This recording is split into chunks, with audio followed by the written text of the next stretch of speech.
Well, hi everyone, welcome to another Flight Deck to Sim live stream. Today is the 28th of September 2021, 5 minutes past 6 in the evening. United Kingdom, we're back in X-Plane 11, back in the ZIBO MOD 737, the latest public version 350-5. First, a lovely simple sector from Leeds Bradford to Berlin Brandenburg, where they have a VATSIM event this evening. Hope you're all doing very well. Nice to be back streaming again. I've just about recovered from our last live stream in the Fearless 747-200, which is about 6.5 hours.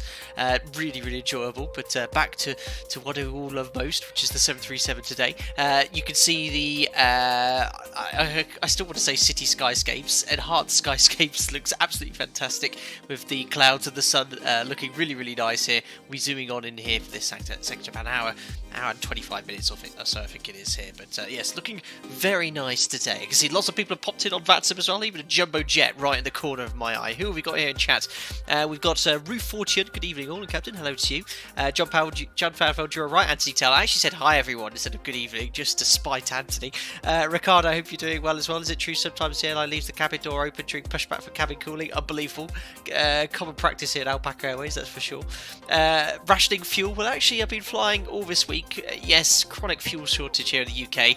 I've only been able to fill up the Beamer a few days ago. That was only because the airport staff got priority at the local petrol station. But yeah, thankfully no issues with jet fuel. But here is the ZIBO MOD 737, all completely cold and dark for our flight today. I've done the takeoff performance with the GPU whirring away, making all that noise as well. Paul Shoesmith, hope you're doing well. Stephen Jenkinson, Greg Scott, and the H1302. Just turn this racket down here. That's better, otherwise I'll be deafening all of you lot there.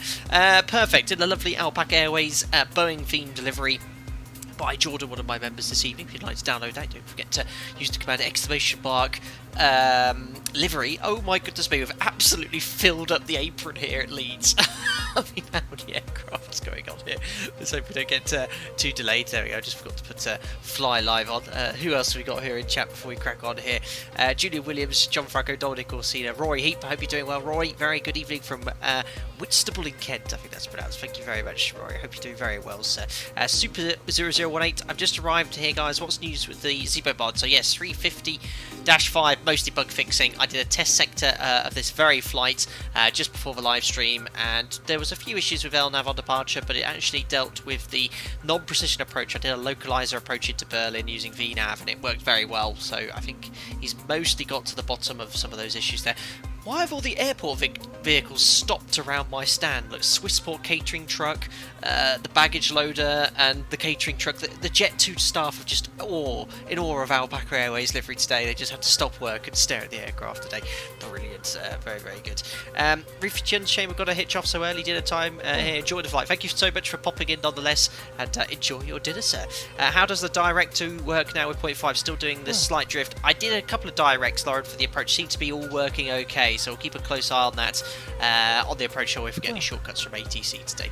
Anyway, that's it for the intro. Our usual syncing here, so we can actually jump on into the stairs.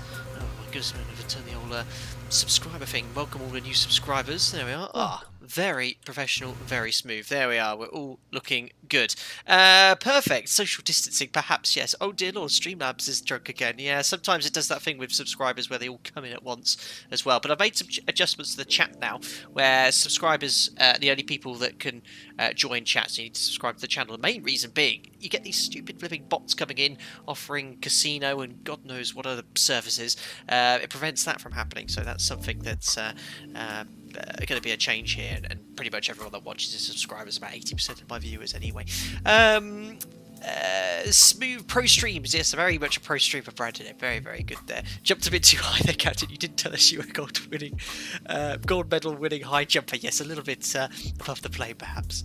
Anyway, let's turn this music down and get the aircraft all set up. We also have Andy as our first officer today. Jim is also feeling a little unwell. Well, I say also, he has COVID-19. So Andy's back with us, going to be reading the new checklist with us today. It's going to be ultra realistic with checklist reading. We've got the OPT performance calculation done. It's going to be very enjoyable indeed. Live time, live weather for this sector as well.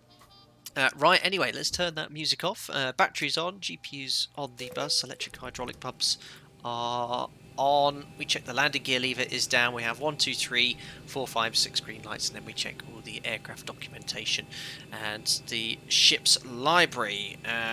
Working our way down here then, we'll check the squibs. We have 3 green lights, fault, APU, detector in op, fault, and master caution overheat detector as well. Let's do the fire test. We have fire warning lights, engine overheat lights, wheel well, and the fire warning bell sounding as well. Here we go, emergency exit lights armed. Let's have a look at our sector then and our operational flight plan. So here it is. Straight from SimBrief. The routing you can grab as well using the command !route if you'd like to find out what it is. But you'll see it several times during the stream. 1 hour 40, I think it's 1 hour 20 for the flight time, but the flight plan has the full crazy long arrival, the star, one of the point merge stars, which increases the flight time quite a lot. So probably going to be around hour 20, hour 25 with the shortcuts there.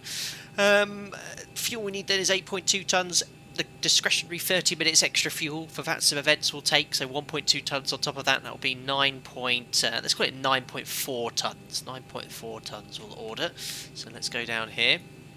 Fuel truck payload, sorry, 9.4. Enter. 167 passengers today for our service to Berlin.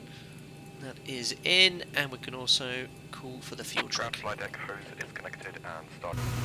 Excellent. So there is Gary giving us all the fuel that we need for our sector. Again, the airport staff are... There's a little bit of congestion. Ah, yes, that's the fuel truck. He's not parked very well there. It's completely blocked and stopped the airport staff from continuing on from their jobs. Jet 2, an absolute one, as I said there at the start there. John, poor Jim starting a GoFundMe for Fisherman's Friend. Oh my goodness. Hi ResX as well. Hello Captain, got to go for a few minutes for dinner, but I'll be back after. I'd love the delivery as always. Thank you very much there. XBLP Captain, how many passengers do you usually carry in real life? Well, it depends how many are booked on there. We have capacity for up to 189 passengers. We have an all economy layout like many other NG operators throughout Europe there. Any thoughts on Explain 12, Jack? Yes, I did see the preview in the F8 or Flight Sim Expo event there. My initial thoughts was more of an Explain 11 plus, you know, a changes essentially to this sim, but no, there seems to be a lot of changes to how the sim looks, behaves. You know, of course we'll be using it in the future, so very exciting. As long as ZIBO's compatible and all the other aircraft will be, no doubt the future for the Explain brand, so very, very cool. Michu, are you getting massive FPS drops when looking at the terminal? Yes, Michu, it's a problem with some of the Orbex sceneries and others. Just to demonstrate, if I come up here and look over in this direction, FPS right now, 30 FPS. Not some of you interested here, but if I come in front of a terminal here, 40? Well... Well, okay, apparently if you stare at the terminal, you get better FPS, but yeah, you can see it's dropped off slightly. I've made some changes to the settings thanks to the help with the some of the members there, but yeah, you can see, look, it's sort of dropping 25 temporarily. I can hear the CPU wearing away, but some of the Orbex scenery, there's a slight performance degradation as you approach the terminal. Anyway, fuel is on its way, and passengers are loaded. We'll just wait for that... fueling to be done before we put the fasten seatbelt sign on. Test the attend button. Flaps are up, matching the indicator position. Just do a config check. Looking good. Stab trim cutout switches are normal. Cargo fire test is done. There's the fire warning lights. We're Cat 3 today. Run trim's good. Manual gear extension doors closed. Circuit breakers are all in, non-popped. Emergency escape ropes tethered connected to the aircraft. Voice recorder on for the briefings. And stall warning test 1, 2, and Mac SV warning test 1 and 2. Flight recorders checked, and IRS to nav, and ELT is armed. Circuit breakers are all in on my side, and emergency escape rope is connected to the aircraft. We check there, and we can now start the boarding.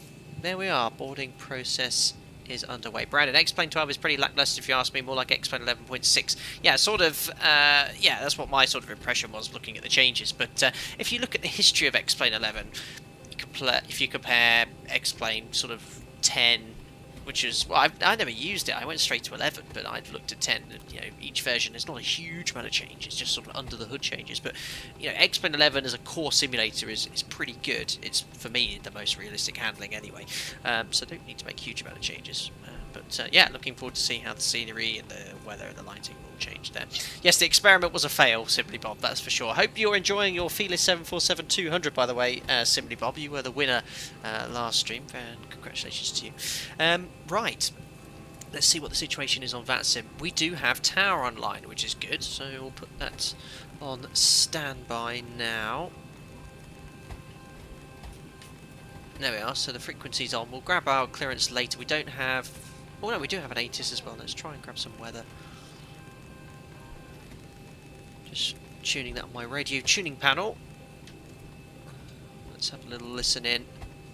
Unfortunately, it's a text-only ATIS, so you'll have to trust me when I read this out to you guys then. So information... Oh, there is no information. It's information, comma, according to VATSIM. Oh no, there we go, Information Lima, they've literally just changed it. So Information Lima, time 1650, runway 14 in use, transition level 65, surface wind is 190 at 6. So I chose Leeds because earlier on this afternoon it was quite windy. I thought it'd be quite exciting to demonstrate a strong crosswind takeoff. It's now 6 knots, it's dropped off quite nicely.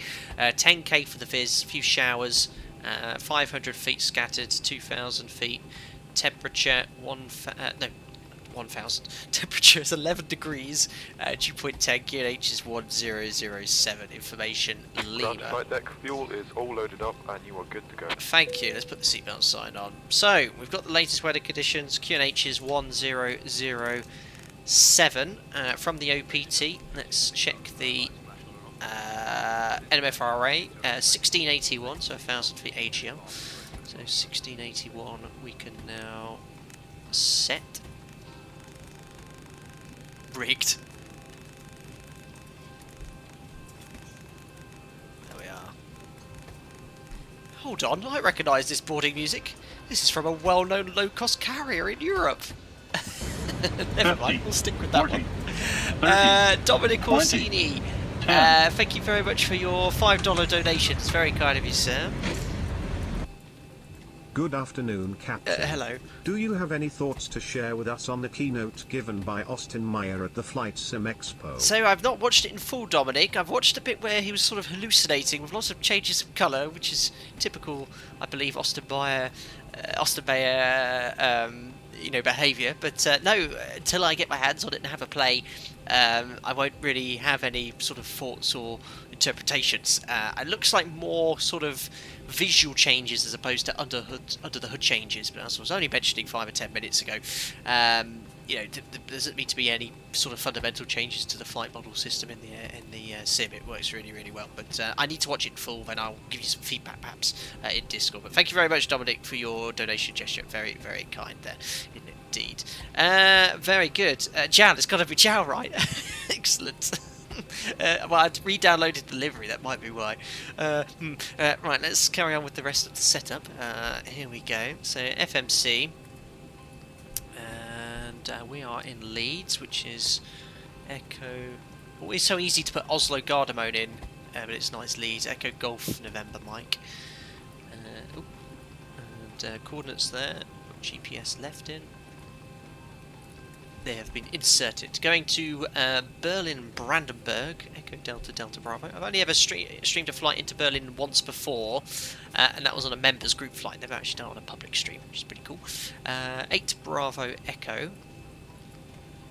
Departures. Runway 14. We're expecting a Lamix to X-ray departure. From Lamix, let's go here to our next page. There we are. Lamix Lima 603. To Bucket. There's Bucket. From Bucket direct to Petic. There we are. From Petic, Papa 62 to Pam. And from Pam, Lima 620 to Suvox. From Suvox, Zulu 718 to Osnabrück. And then from Osnabrück, Lima 980 to Delta Lima Echo. Nearly done, guys. I'll catch up with you in chat in 2 seconds. Better for putting INS coordinates in, that's for sure. My goodness. Lima 986 to Magdeburg. And from there, we're routing direct to Kilo Lima Foxtrot, and we'll be flying the Kilo Lima Foxtrot RNAV transition. Expecting 25 right. The reason is I'm going to request to park on the northern side of Berlin. The reason is the aerosoft scenery, the same way we're talking about the scenery here in Leeds, can be a bit of an FPS killer at night with all the flood lighting. So I'll plan for ILS 25 right via the Kilo Lima Foxtrot's 25 right transition via Kilo Lima Foxtrot, and you might just need to do some stitching together in the FMC page. The same you have to do in real life. Sometimes the stars, or the end waypoint, doesn't quite coordinate with the rest of those transitions here. So let's have a look. You see, it looks a bit of a mess at the moment. So all I need to do, I think Uberu is the initial approach fix. And you see how we have it twice? So I'm just going to bring Uberu, bring it to the top like that, and that should pretty much have fixed the arrival. That's looking what I'd expect coming in here to Berlin. It's pronounced bouquet. Is it really, John? I don't believe you. I haven't ever actually heard of that point before. Anyway, FMC's loaded, activate, execute. Imagine we had Jim check that over, or Andy check it over, I should say. Right, performance, 0 fuel weights in, 57.6. Our alternate today, commercial, is Hanover, Echo Delta Delta Victor. And the reserves for that sector, if we were to divert, would be 3.6 tonnes, quite a lot. Cost index, we'll use 30, cruising at 37,000 feet, which 30, is in. 20, Julian Williams, thank you very much for the donation there, £4.50. Hello, Captain. Boarding is complete. No LMCs. No last minute changes. Thank you very much, Julian, my dispatcher today, for your donation there. Very, very good. Yes, LMCs. Well, these days, because we have electronic Boeing OPT to calculate performances and a very simple loading document with just passenger figures, we don't have to worry about LMCs. With previous load sheets, if there was a difference of more than 500 kilos, I think it was, we had to have a whole new load sheet generated. But no, good to hear there's no LMCs. We'll just we'll be ready soon, dispatcher. Let me just well, usually when we get the loading document, we'll put the APU on. So there we go. Thank you very much, Julian. Very, very kind. Let's carry on here with the rest of the setup then. Top of climb wind. You can grab that here. 214 at 52. That is in and executed. Average wing component is 221 at 46, so we're going to go here to the route data page. 221 at 46. There we are. Executed. Top climb ISA is 4. Oops, I just forgot to execute that. There we are, perfect. Just get the APU on the bus. 50, 40, 30, This thing again. 20, 10. Thank you very much, John O'Connor, as well, for the €5 donation. Very kind, sir. Thank you. Hello from Ireland. Oh, hello. Only recently discovered your channel and have been back watching your streams. Keep up the good work. Thank you very much, John 50, O'Connor. That's very 40, kind of you for the 30, €5. 20, Good evening from Ireland, 10. and very happy that you've found the channel and you're enjoying watching the streams again. If you are interested, I have all the streams on a very handy Google map for you. So if you have anything you'd like to see in particular be flown or flying into a particular destination as well, the map that's coming up will show you some of all of my previous streams to date there. Thank you very much as well, Retro Flyer, for the $5 as well. No comment attached to that. Appreciate the generosity nonetheless. Thank you very much to you, Retro Flyer. Perfect. So let's have a look at the OPT and the performance there for runway 14. It's on the real Boeing OPT app. You can see I did it just 4 minutes before the stream started. So the weather might be slightly different to what we have in the sim because it will change over time. But we have Leeds Bradford, runway 14 via the Echo 2 Echo 2 intersection. I'll show you that later. Ah, yes. Ladies and gentlemen, I don't know if any of you are familiar with flying and performance calculations and things like that, but it's all changed in Europe recently.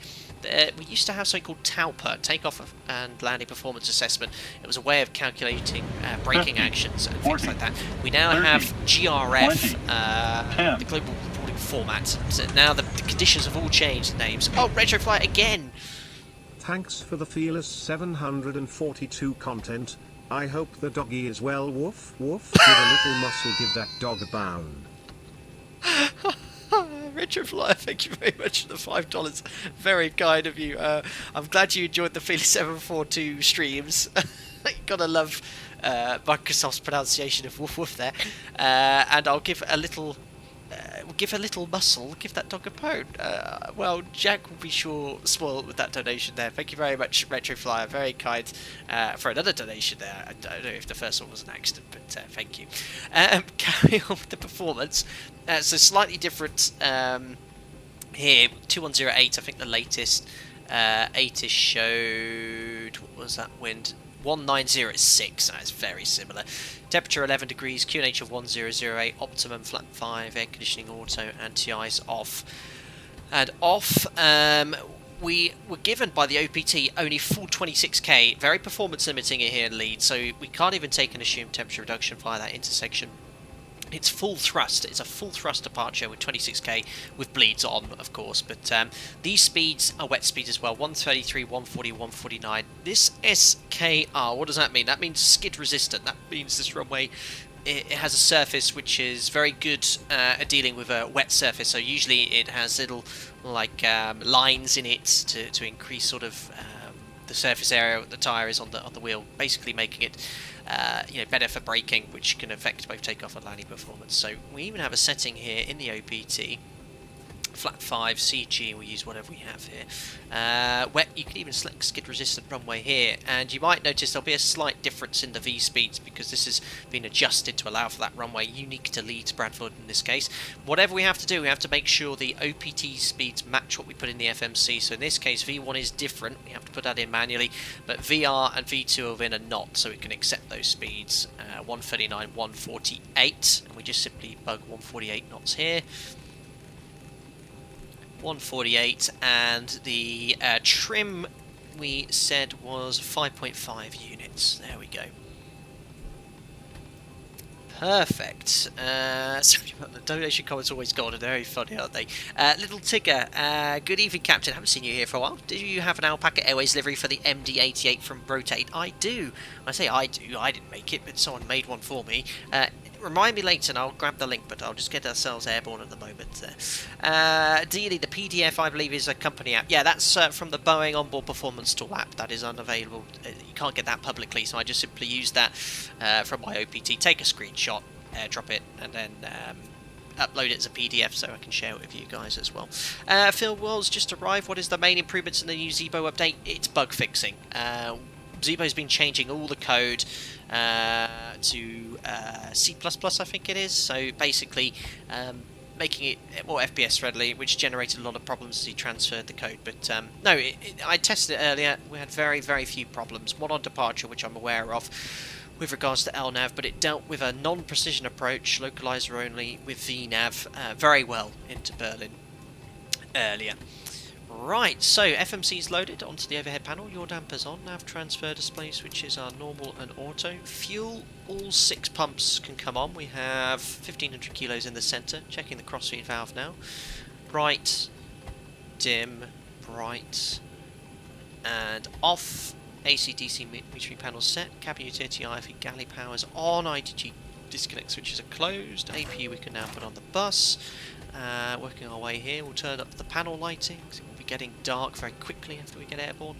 Seatbelt signs on, igniters, we can use the right igniter, window heats on, engine anti-ice off, electric hydraulic pumps off, pressurization panel and the cabin rate of climb indications are all normal. Oh my goodness, why does that trim air switch look so long?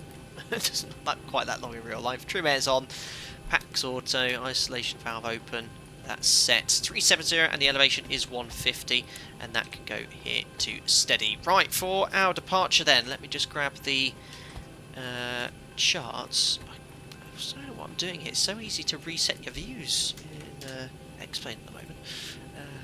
Let's have a look here.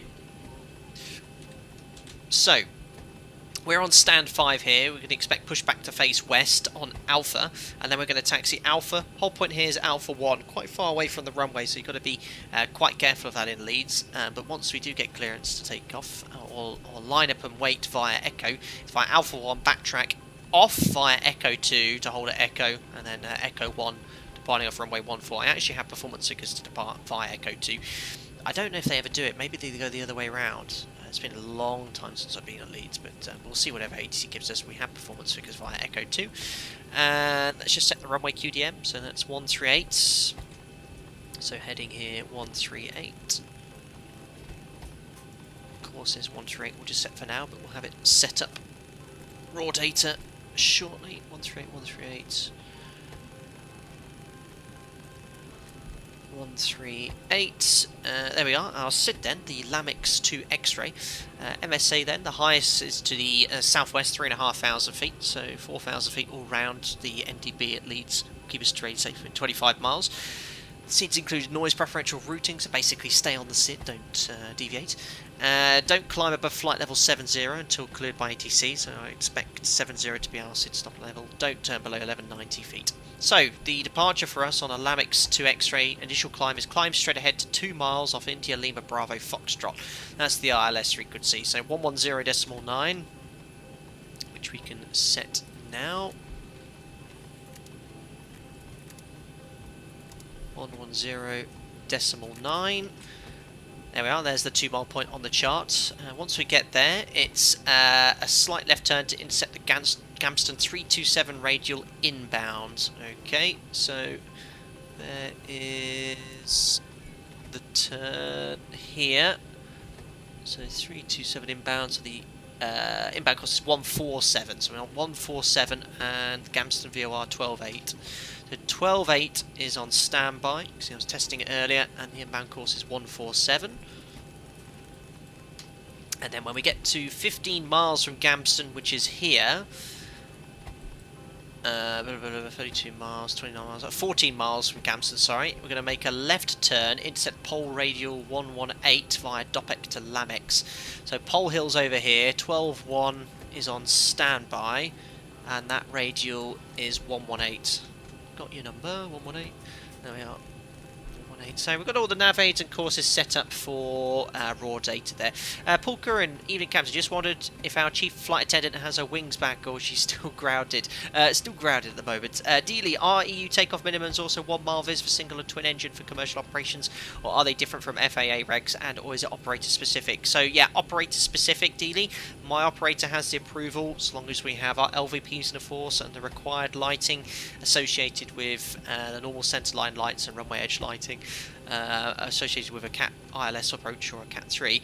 We have approval to take off and visibility of 125 metres. 125 metres. However, different airports will have different limitations, which you'll find here on the airport chart. Here we go, so in Leeds, there we are. So yeah, we have approval. 125 metres, you need high intensity centerline lighting, edge lighting, relevant RVRs. RVR require departure, there's 125 metres. So we have approval from my airline's aviation authority to take off in RVRs as low as that, 125, which is pretty low. You can only count less than sort of 8-9 centerline lights in those situations. Cool, where did we get to? Yes, SID nav aids, we've all set up and briefed. Flight directors are on, auto brake to RTO, reset the fuel flow. And FMC's loaded, trim is set, and all looking hunky-dory. Right, I think now would be a good time to request our departure clearance. So we do have, we have tower line 1203. Oh, hello, sorry about this. Amex 476, our gate has crashed. We still got the same clearance as last time. Affirmative. Thank you. Perfect, let's get our clearance. Leeds Tower, good day, Alpaca 8 Bravo, Echo Stand 5, information Lima 1007, departure clearance to Berlin, please. Alpaca 8 Bravo Echo, good evening. Cleared to Berlin, Lamix 2 X-ray departure, squawk 2730 QNH 1008. 20. We're cleared to Berlin on the Lamix to X-ray departure. Squawk 2730 and QNH is 1008. Alpaca 8 Bravo Echo. Alpaca 8 Bravo Echo, read back correct. Perfect. So sorry, Julian. I just turned that down there. So Lamix to X-ray. So that's flight level 70. QNH is 1008, and we can verify Lamix to X-ray in the box. And the squawk coming in now is 2730. There we go. So that is all set. Thank you very much, Julian Williams. I just muted the alerts there, which is why it didn't 50, pop 40, up there. 30, 20. Definitely a dispatcher. That's why I added delay codes. Hold on. I was thinking delay code 19, but we have no specials, so maybe 62? Wink wink, nudge nudge. Okay, so delay code 19, that's PRMs, isn't it? 19, these are recognised IATA delay codes. But the thing is, when we sit down with dispatchers trying to work out delay codes, you get even more delayed. Hold on, I'm actually going to look this up now, because people will be quite interested anyway about delay codes. I think PRM's 19. Perfect. So delay code 19 PRMs. Yeah, so that's people reduce mobility, 50, loading 40, and disembarkation. 30, 62. 20, Just remind me again what 62 10. is. Oh yeah, change of fuel or payload last minute. Thank you, Julian. Tim, thank you. There is a fuel shortage. Why are you being greedy for fun? What? Smiley face, smiley face, smiley face. Tim Fraser. There is a fuel shortage. Why are you being greedy for fun? What are you on about there, Tim Fraser? Not sure what you're referring to. Being greedy? Is that filling up my ZIBO? I don't know. Thanks, Tim, again for another donation. Very, very kind. As we discuss all sort of things there. Interesting. Dominic Orsini, the FO flight director is not lighted. Is that a bug? No, that's completely normal. Master on the flight director that was turned on first. When you push toga, when you set takeoff first, both masters will engage, and then they'll disengage 800 feet after takeoff. Can't remember, I need to look that up. But no, only one is master at this stage. That's working correctly right now there. Perfect. Dennis, evening. Is Andy the checklist today? Yes, he is. Yes, he is. We are going to get on our way very shortly. So we briefed taxi, we briefed the SID. We've got our fuel, and we've done the performance, and we have our clearance. So, let's queue Andy and complete our checklist. Safety inspection checklist. Thanks, Andy. Surfaces and chocks. Checked. Maintenance status. Checked. Battery. On. Electric hydraulic pump. On. Landing gear lever. Down. Ship's library. Checked. Safety inspection checklist complete. Amazing. Thank you very much, Andy. Can I have the before start checklist to the line, please? Before start checklist to the line. Excellent. IRS mode selected. They are nav. Gear pins. Removed. Light test. Checked. No, not checked. Oxygen. Hold on, Andy. I need to do my lights test. Andy, I've just realised your command there, but I completely forgot to add it to the Nightbot. I'll have to do that after the stream and link it in the comment section below. But there we are. Light test is looking good. So light test is checked. Oxygen is tested. And to imagine that's on 100%. Carry on with the rest of the checklist then, please, Andy. Yaw damper. Is on. Nav transfer and display switches. Normal and auto. Fuel. Let's have a look at the operational flight plan, Andy. Let's get rid of the charts here. So, we need a minimum of 8.2 required. We have 9.4 on board and 6 pumps on, Andy. Cabin util IFE galley power. Is on. Emergency exit lights. Armed. Fasten belts. On. Window heat. On. Air conditioning and pressurization. We've got PAX auto, bleeds on, and set for Berlin. Pressurization mode selector. Auto. Instruments. Cross-checked. Auto brake. RTO. Hydraulics. Let me just check the hydraulics there, Andy. So over 2,800 PSI, no RF indication. They are normal. You carry on with the checklist, Andy. Speed brake. Thank you. Andy 10, parking brake is set. Stab trim cutout switches. Normal. Wheel well fire warning. Checked. Radios, radar and transponder. Set and standby. Rudder and aileron trim. 3 and 0. Takeoff briefing. Discussed. PA. Yeah, you guys would want to see you do a PA. Alright then. Must not say operators call sign. must say operators call sign. Here we go. Good evening, ladies and gentlemen, from the flight deck captain speaking. My name's Jebediah. I'd like to welcome you on board this Alpaca Airways flight, the Alpaca 8 Bravo Echo to Berlin Brandenburg. Joining me in the flight deck, Senior First Officer Andy. In the cabin today, your team is led by Jason, and he's assisted by Jill, Jack, and Jonathan. Just finishing the last bits of paperwork, just running a few minutes behind schedule. We were due off 10 minutes ago, but we're just waiting for our release from air traffic control. That's a good excuse to make.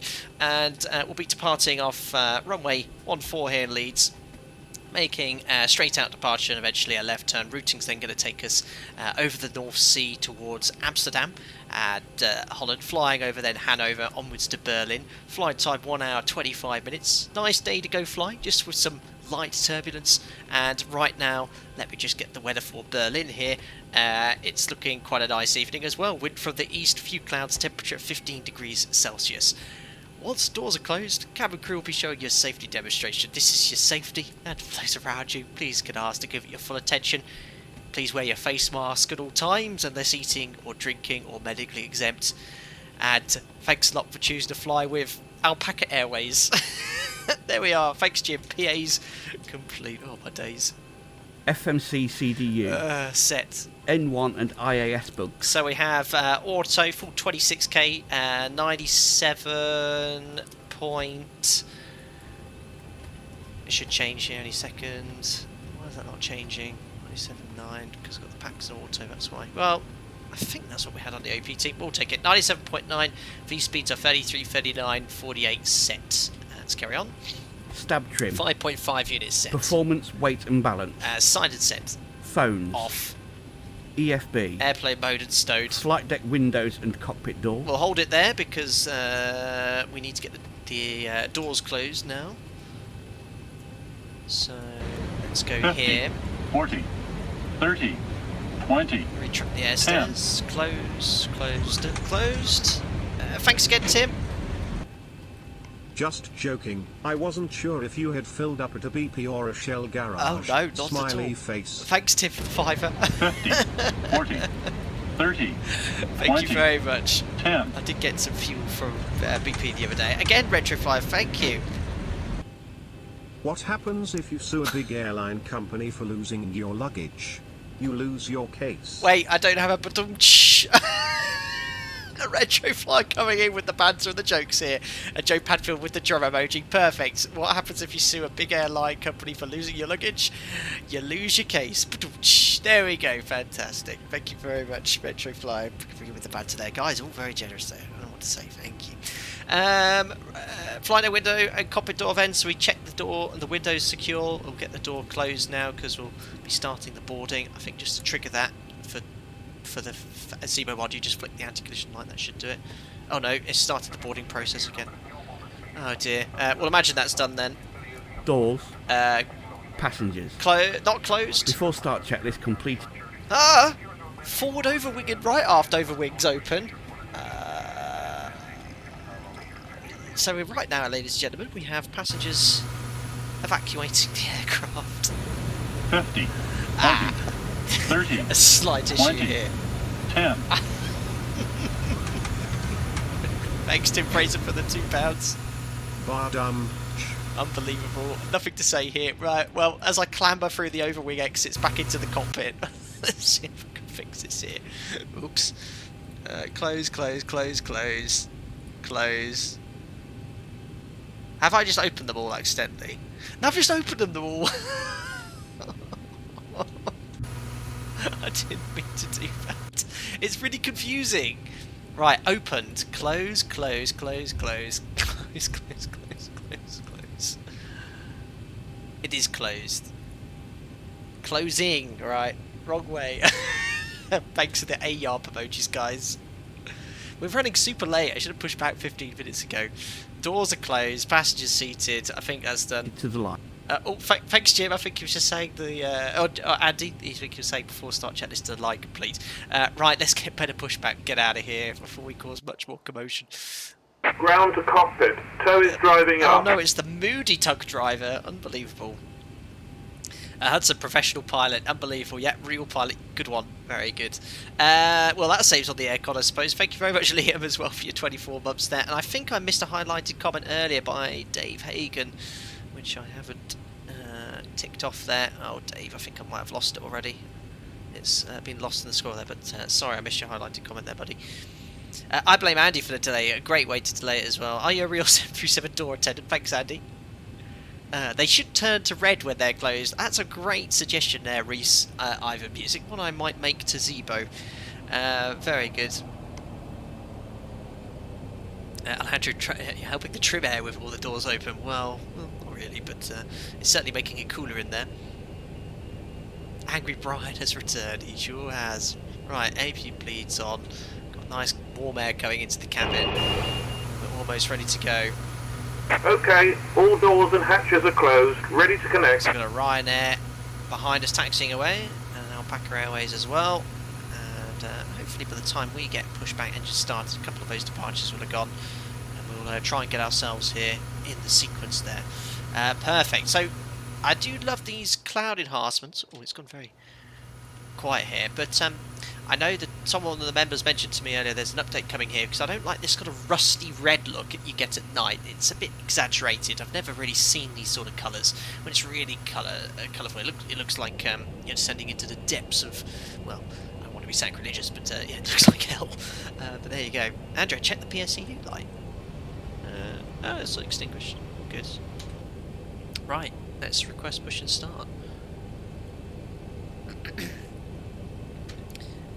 Leeds Tower, Alpaca 8 Bravo Echo on stand 5, request push and start please. Alpaca 8 Bravo Echo, stand 5, push and start approved facing west. Push start approved facing west, Alpaca 8 Bravo Echo. Now where are we going to come out here? Alpaca 5 by full stop by Echo 1, line up runway 14. Backs off, anti-collision lights on. Echo 1, line up for runway 14. Parking brake, we can release, transponder out of.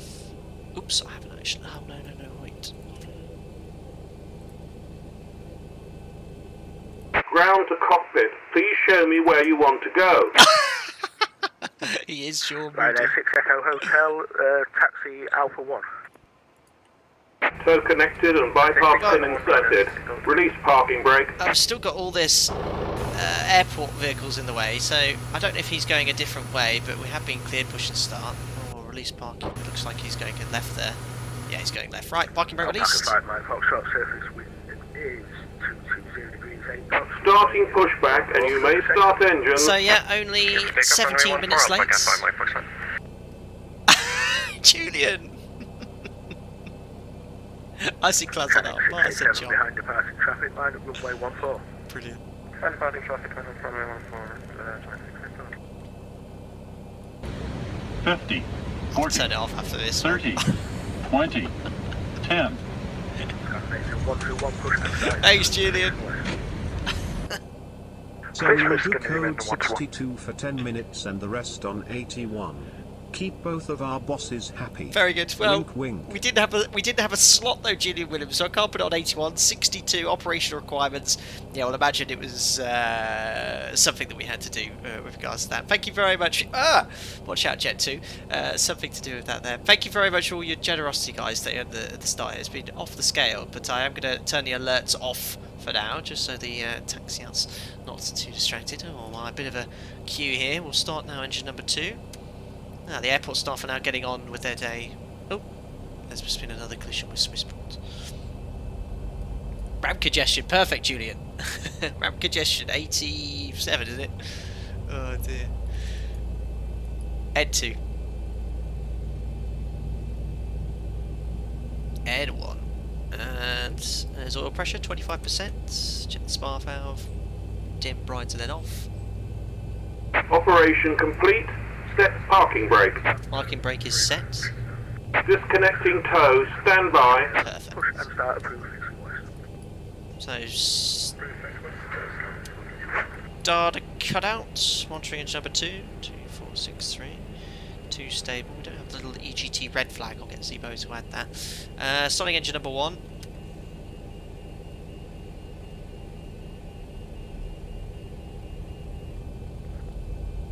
Alpaca 5 Mike Foxtrot surface 220. Disconnect. Head 2. 14 clear takeoff.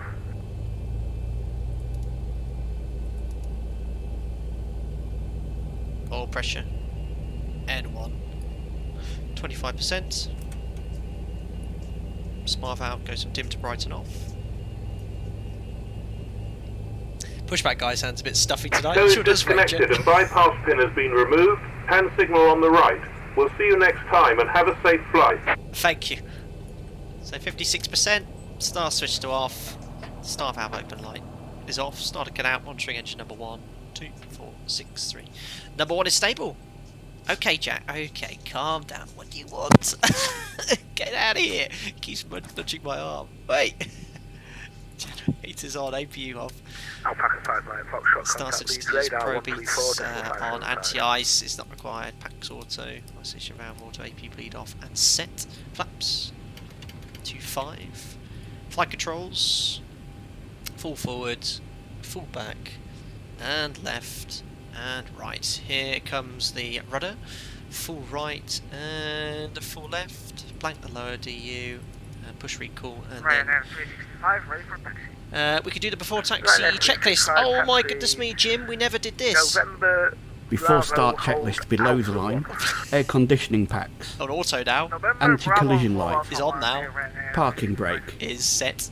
Transponder. Out of. Before start checklist complete. Oh dear, Jim, that wasn't great. Well, I'll do the before taxi checklist now. Alpaca 5 Mike Foxtrot, contact Leeds radar 134575. Before taxi checklist. Yes, please. Generators. On. APU. Off. Start switch. Continuous. Pro-peat. On. Anti-ice. Off. Air conditioning. Pack sort of bleeds on. Isolation valve. Auto. Flaps. We have 5 required, 5 selected with the green light. Stab trim. 5.5 units set. Starts levers. RD10s. Flight control. Checked. Recall. Checked. Okay, behind Spark aircraft, taxi Alpha, runway Thank you, 1432, Echo to Oh, hold anti. 1, Ryder 1 Charlie, no problem. Perfect, we can now request taxi. Alpaca 23 Lima, you'll be following the Ryanair Alpha 143. Bit of a queue here, but we'll get on our way shortly. Follow Ryanair Alpha 1432, Echo 2, Echo Alpaca 230.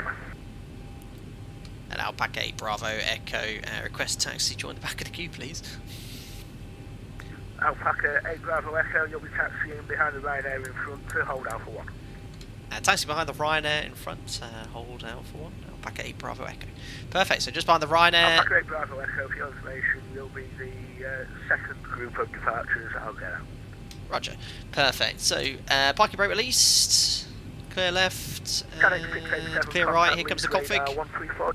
No config warning. Let's go to Berlin. Calling Andy Jim as an insult, I know. Brian's off to bursting kids football. Now he's finished the pushback. Andy. Unbelievable. Alright, it's going to be very dark by the time we get airborne. I was hoping to enjoy the departure. I was hoping to be airborne by now, enjoy these wonderful clouds and textures, but it will be dark by the time we get airborne, unfortunately. But we like the realism.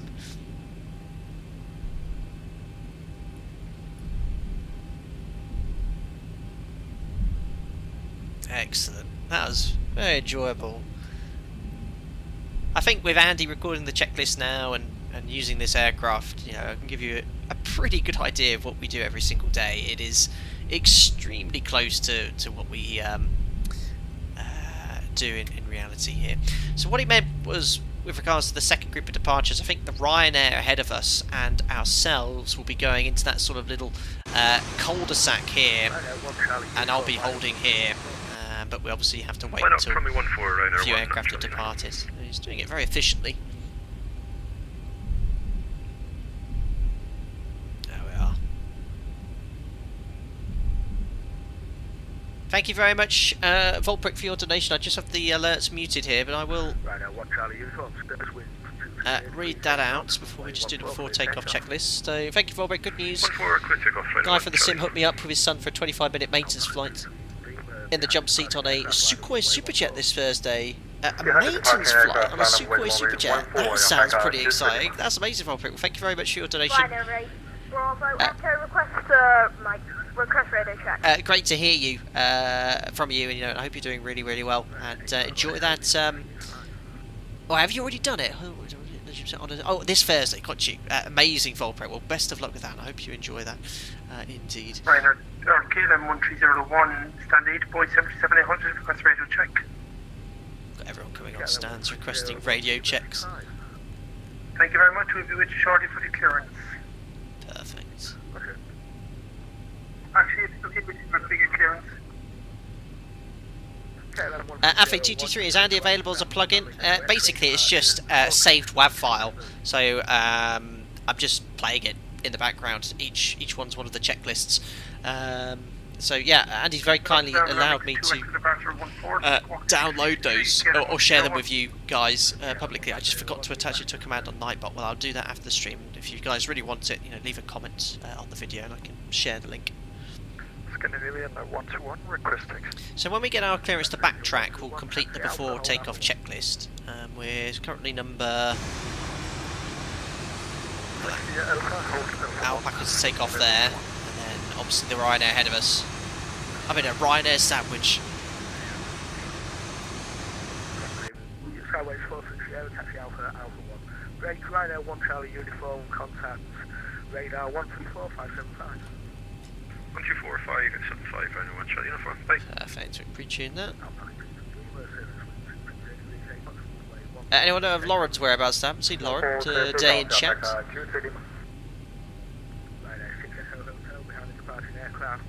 Alpha 1432, Echo, hold Echo 1. So that Ryanair ahead has been cleared when that aircraft departs to backtrack. Alpaca 8 Bravo Echo, taxi Alpha, runway 1432, Echo to hold Echo 1. Following the Ryanair, we can enter backtrack runway 1432 to enter via Echo, and then backtrack hold short of runway 14 Alpaca 8 Bravo Echo.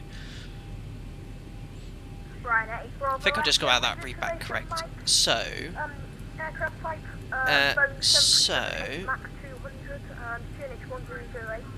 let's have a look here. We want to... There we are, so we're going via Alpha, backtrack runway 14, in via Echo 2, Echo, hold short of Echo 1 for runway 14, so we can follow the Ryanair. So I think they can only fit in 2 aircraft here. Did someone just say he's filed 1,000 feet on his flight plan? Whoops. I'm trying to set 240, but it's not letting me. Oh dear, this one was quite new. Gotta start somewhere. Bravo Echo, I'm exiting your flight plan. You cleared to Dublin, Pole Hill to entry departure.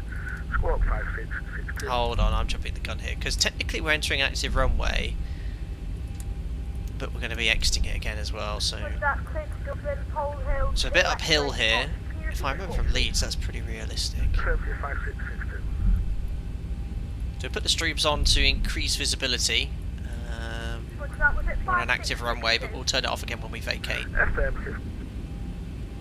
So you need a little bit of thrust up here. 2%, a little bit exaggerated, that gradient. Alpaca 23 Lima, contact radar 134575. 134575, Alpaca 23 Lima. It's a bit too much stress. You don't need more than 40% at any time during taxi. Pushback will start approved, please. West KLM 1301. Just looking at it, the sky looks quite angry.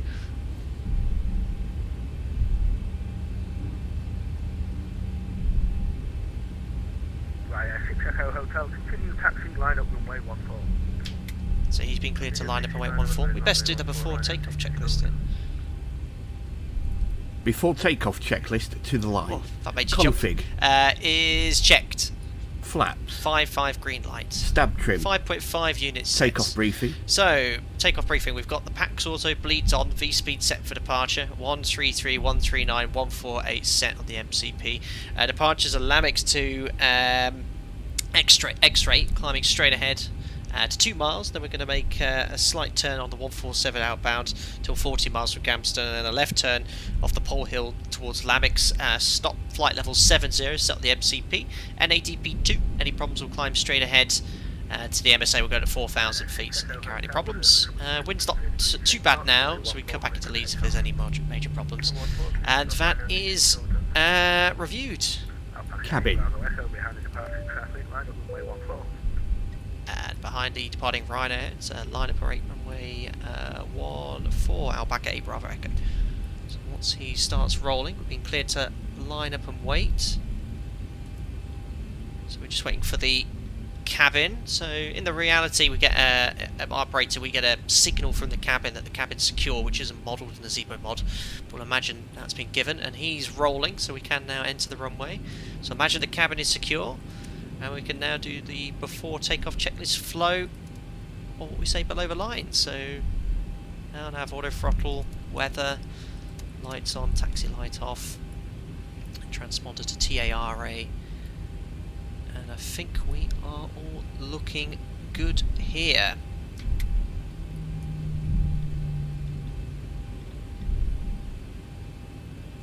Ah yes, I forgot Leeds Bradford, the runway here is a bit like a ski slope.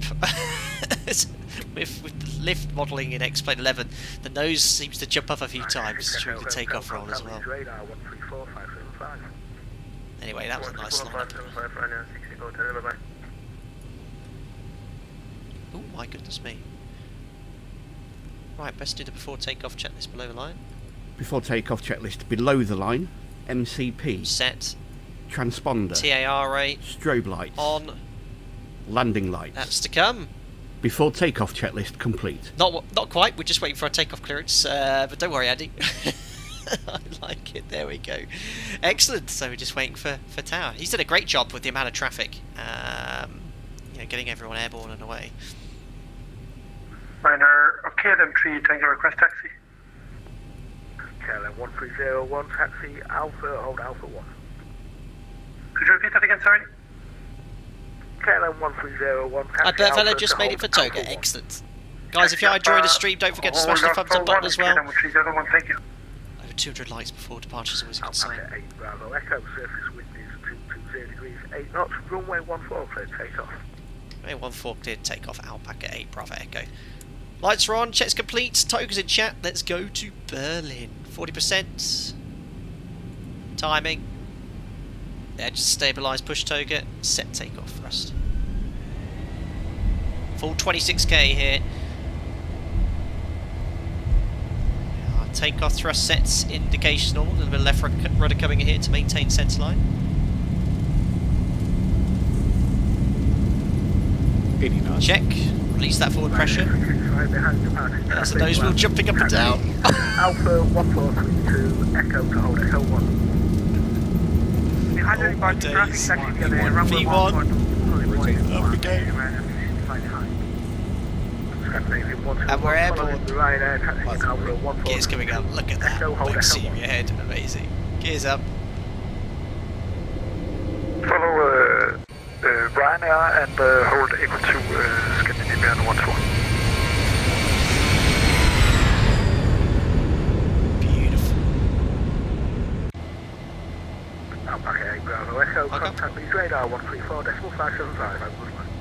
134.575 Alpaca 8 Bravo Echo. Thanks to the very good ATC. See you soon. Bye. Perfect. It was excellent ATC. So we're bugged up. We're above V2 plus 15. We can select flaps 1.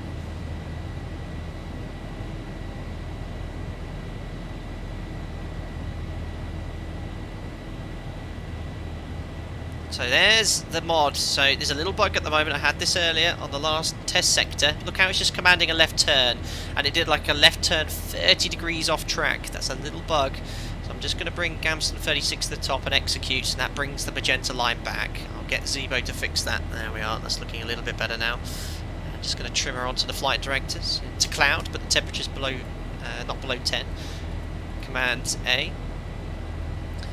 Leeds departures, hello, it's Alpaca 8 Bravo Echo Lamix 2 Whiskey, passing 4,100 for flight level 70. Okay, 8 Bravo Echo Leeds 3 and up low, climb now, flight level 190. Climb now, flight level 190, Alpaca 8 Bravo Echo. So, set 190 check, set standard and VNAV, passing 5-2 for flight level 190 after takeoff checklist. So, gears off, water brakes off, start switches can come off, but they'll probably have to come on in a second for the engine anti-ice. Air conditioning and pressurisation, 2.2, climbing, auto, bleeds on all in auto, AUT and set. You can release the passengers. There we are, after takeoff checks complete. Ah, look at that, that's lovely. Uh-oh, rookie error, forgot to delete the restriction in the FMC. On a 6 second hotel, 12, Unicom 122.8. Fantastic. We're on our way. Thank you, bye-bye. So 9 degrees, but we're not any signs of visible moisture. We're still on the SID. Uh-oh, my FPS has just dropped off a little bit there. That's just Orbex true for all these clouds, but it should improve a little bit there. What's my FPS right now? Yeah, look, it's absolutely rock bottom, 19.9.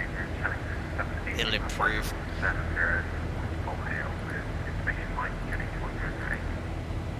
Traffic 78 Lima Leeds radar, select 2 for now, let's approach runway 14, squawk 6326, report your aircraft type. Sector 9 left 14, 6326, restart 73. Beautiful.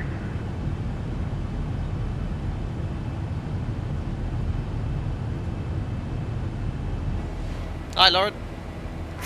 Forgetting to delete the restriction isn't a rookie error, it's what the Airbus pilots do. Oh, right. We always want to make sure you delete it the FMC, otherwise VNAV will level you off there. FPS is recovered now. Right, passing 104, flight level 190. Pre-cruise checks now coming in. So few. Okay, Bravo Echo, nothing further. Monitor Unicom 122.8, cheerio. 122.8, thanks to ATC Alpaca 8 Bravo Echo. Bye bye. There we are. So let's just finish the pre-cruise checks. Fuel, we have 6 pumps on and 800 kilos in the centre. Wings are balanced, lights can come off now. Logo's off, APU verifies off, pressurisation 3.9 psi. And set, seatbelts immediately on, recall. We then log on to CPDLC and make sure we're monitoring 1 to 1.5, which we are. Pre-cruise checks complete. Mike, you should still be wary of icing, even if no visible moisture is present. Very true, Mike. You should always be wary of icing. Very true. Rory, disappointed that my product purchase didn't come through in your notifications. Rory, when did you make that? It might have been... What I usually do is during the critical phase from takeoff to sort of 10,000 feet, I turn off the notifications because it can be a bit distracting, especially as I'm trying to communicate on VATSIM, but it is back on, so I guess I might have missed that. Fortunately as well, Rory, I can't repeat merchandise notifications. I can repeat any other donation, but not merch ones, unfortunately. But Rory, I'm so sorry I missed it. Thank you so much for getting whatever you did. Appreciate it, thank you. Hello Connolly, I noticed that there are only 2 switches for the landing lights on this 738. I've never seen that before. I only know the version with 4 switches. A special equipment, or what's the difference? This version here, Connolly, with the many variants of the ZIBO mod available, gives you the option to have the variant with the LED landing lights. So on the last NGs and all the Maxes, they got rid of the retractable halogen lights and replaced it with just LED lights here, which is an option available in the ZIBO mod. Just to show you, if I wish, or if you wish to, if you go here to, let me try and find it. Configuration, displays and variants, exterior, landing lights, halogen. If I select halogen, ta-da! That looks more familiar to you. There's your retractable lights there as well. So you can have so many different options available with the ZIBO mod. Nope, just put the winglets back on, back to LED lights. There you go. Jason, why did the altitude restriction have to be deleted? Isn't it a climb via SID? Now, you're quite right there, actually, Jason. We should actually specifically get from ATC, climb unrestricted or climb now instruction in the UK, which means you can climb via that level, but I'm sure that in this case on VATSIM that he meant unrestricted, but you should always confirm it if I'm unsure. Right, there's no VATSIM now, so I'm just going to go up to our cruise level, flight level 370, which is set there, and that is set once. Why is that saying 190 cruise altitude? Did I put that in wrong earlier? Shouldn't break it. 370 is now set once, twice. That's why we always check it. Once, twice, 3 times. And we're monitoring 1215. There we are. And I'm sure he did say climb now. I might have done.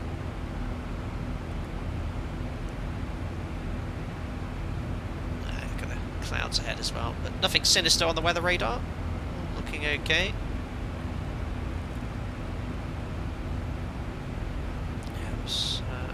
I would have streamed maybe a little bit earlier, but the VATSIM event in Berlin's only started 10 minutes ago, so I wanted to ensure that that would have worked out. But no, the lighting right now is beautiful. That's a more realistic colour, but that rusty red on the clouds isn't so great.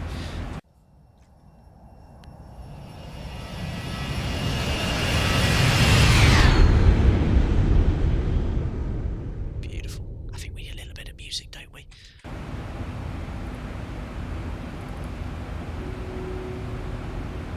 I know not everyone's a fan, but certainly in the cruise where there's a little less going on, there's a bit of background music doesn't hurt.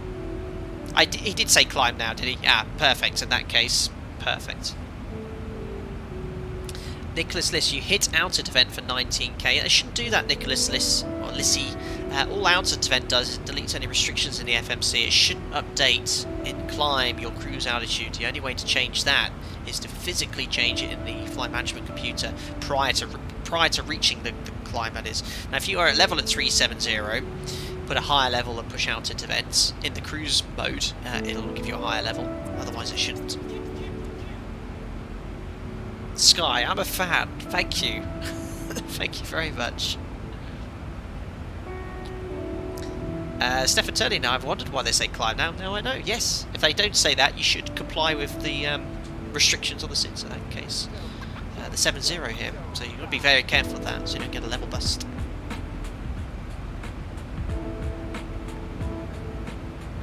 P057 code, waves from the town. Good day to you.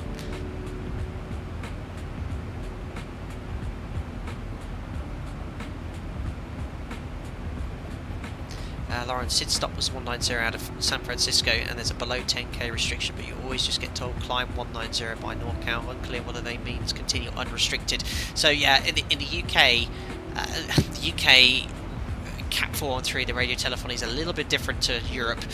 In the UK, they'll use the term climb now. In Europe, they'll say unrestricted climb.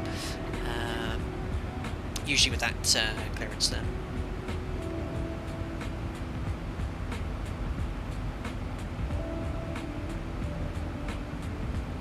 Also our ETA, we've still got the full arrival in there, but it should be a little bit less unless they're busy. At 1941 Zulu, if we get the shortcuts to the arrival though, it'll be around 1930 Zulu, so about hour 10 from now.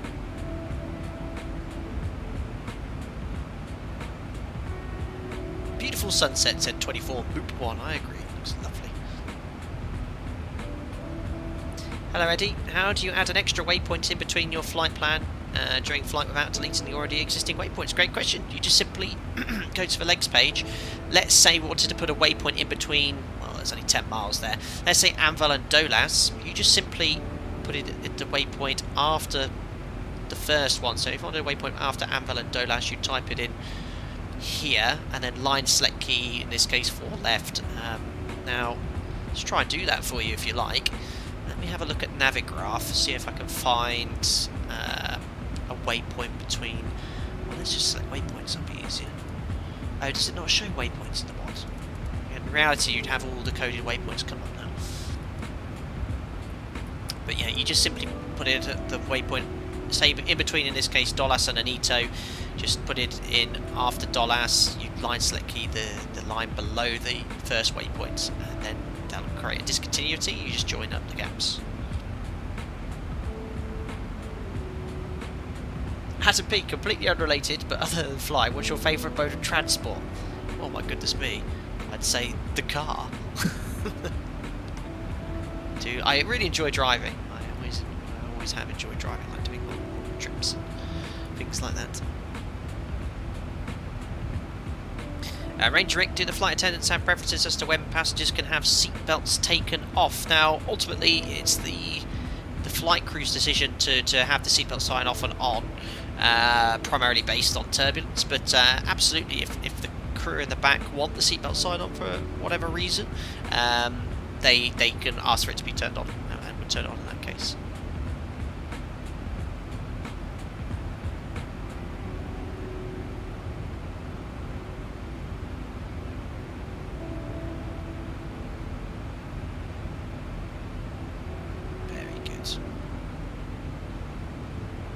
Conley, just reading through the chat there. Great, thanks for the info demonstration. It's LEDs on this one. Yes, we've got the LED lights fitted. Follower, do you have enough fuel to divert to Leeds Bradford? Well, right now, absolutely. We could easily turn around and get to Leeds. But from arriving into Berlin, I mean, you can. There's nothing stopping you from actually asking flight planning. You know, if let's say the weather in eastern Germany was absolutely atrocious, so Berlin, you know, 50, 60 knot crosswinds, and all the alternates to Germany were really windy, I can ring up flight planning prior to flight saying, look, the weather at our destination and all around Germany is pretty rubbish. Can I have an alternate back to our point of departure? And they could do that, and your reserves will reflect that figure. Now, you might notice on days where there's widespread disruption in Europe, if you have a look on flight radar, you might see a lot of aircraft. I remember about 2 years ago, I can't remember what the name of the storm was, you know how they love to name storms, what they do. An aircraft went from Copenhagen all the way to, I think it was Leeds or Newcastle, did 2 approaches, couldn't get in, went back to Copenhagen. So it's not off the, you know, it's possible, completely possible there. Plane Geek, also off topic, when is your next truck sim? Oh, we've only done 9 of those. Yeah, soon. 30, one of those. Thanks, mate. 20, 10. Ah, Mr. Chiricho. No, thank you very much for the $10 there. Cap, can you eat whatever you want on the plane? Is the full range of catering items available to you at any point? Or do you just bring something from the hizzy? Maybe some animal crackers? Thank you very much, Noah, for your $10 donation. Very kind. Yes, there's nothing. Snap my master caution fuel. Center pumps empty. Center tank pumps off. There's nothing stopping us from eating anything that's available in the galley, or drinking anything that's in the galley. Obviously, I can't have a beer. But no, I said many times before on any other streams, a lot of us bring our own packed lunch. You know, if you eat your food all the time, you know, you're going to get gradually, your arteries get more and more clogged. So I try and eat as healthy as possible. Never taken animal crackers though. Maybe for the alpacas one day. Thank you very much, Noah, for your generosity, and to Microsoft Jim there for your generous, your funny donation words. Amazing. NDMZ, sorry, if I recall, once an Iranian airplane was trying to land in Hamburg but couldn't land, and after holding had to divert to Italy due to sanctions. My goodness.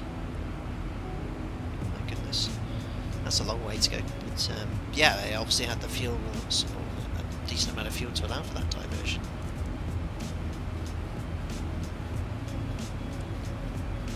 As 6, Lauren V, you applied. No, but Lauren V is very knowledgeable.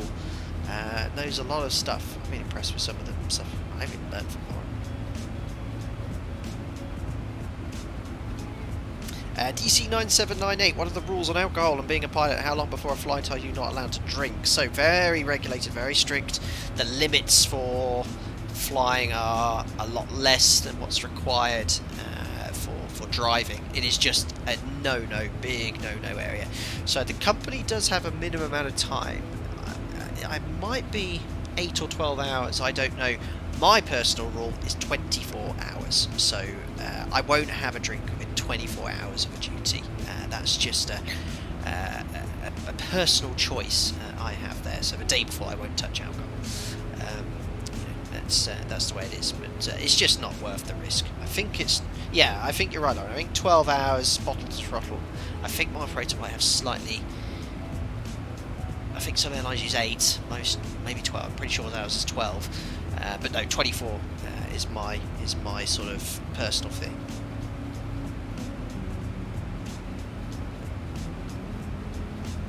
Steve, that explains the oversized flight bag, the sandwich room. Yes, hope you're doing well, Steve. You got my message the other day as well.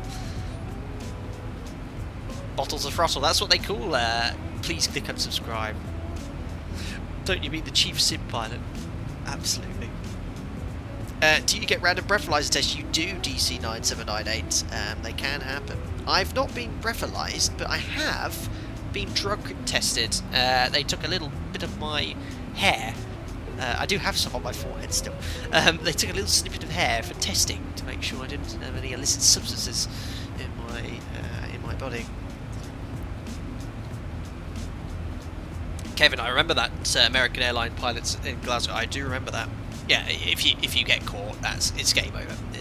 Absolutely, no questions asked. Hello, Norman. Oh, sorry, Nomad Piloting. Hello, Flight Sim. Do you have any advice, tips in going into type rating program? What's the best suggestions? Learning the flows, limitations, or speeds? It's quite a lot more than that Nomad Piloting. But if I was to prioritise anything, it'd probably first be the standard operating procedures. Now, my operator, for example, has, like all airlines, a excellent training department with all the documentation and guidance you'll ever need. They actually have separate, manuals for the type rating, for the line training after your type rating as well, which points you in the right direction in regards to what to study. You're essentially spoon-fed. You're told you need to learn this for each session and that.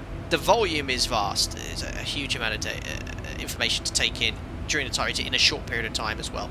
10 years on, I'm still learning something every single day.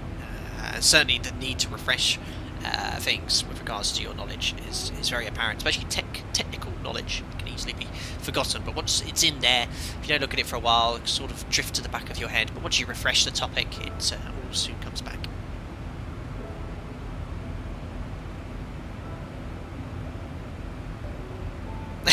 Kevin, totally understandably, Glasgow without a party. Unbelievable. The only other thing I remember in Glasgow is the Glasgow kiss. And that's a headbutt, if you didn't know. Not that I've ever been Glasgow kissed in my life.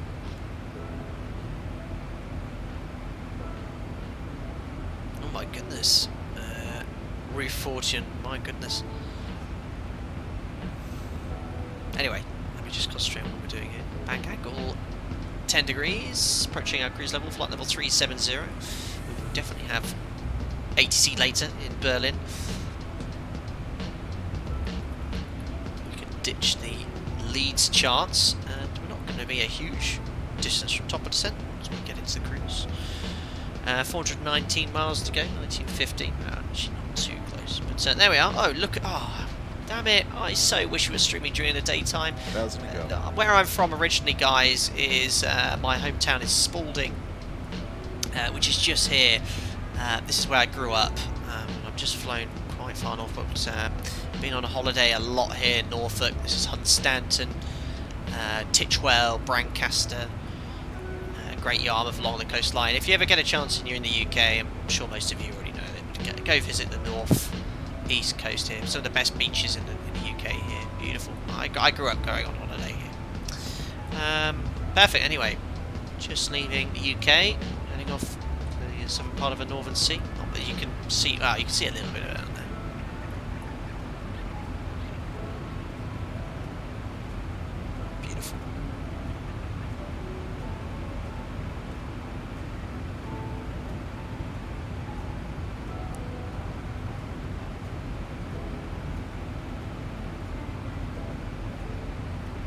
Connie, my cousin's best friend, worked for S7 Airlines as a flight attendant. She did have some stories about the pilots, like, you do the first leg, I was at the bar an hour ago. What? Still just unbelievable. Never heard any stories like that here, thank goodness. 50. S7, 40, is that a Russian airline? 30. 20. 10. Mark Jackson, thank you very much for the £5 donation, sir, very kind. Why do flaps deploy a lot faster on the A320 compared to the 737 series? Takes longer to get into position. Is the reason hydraulics? Hope you're okay, Bud. Thanks, Bud. Thanks a lot, Mark Jackson, for the £5. Very kind of you, sir, and very interesting question. I truthfully can't tell you why the A320 series aircraft, the flaps extend quicker.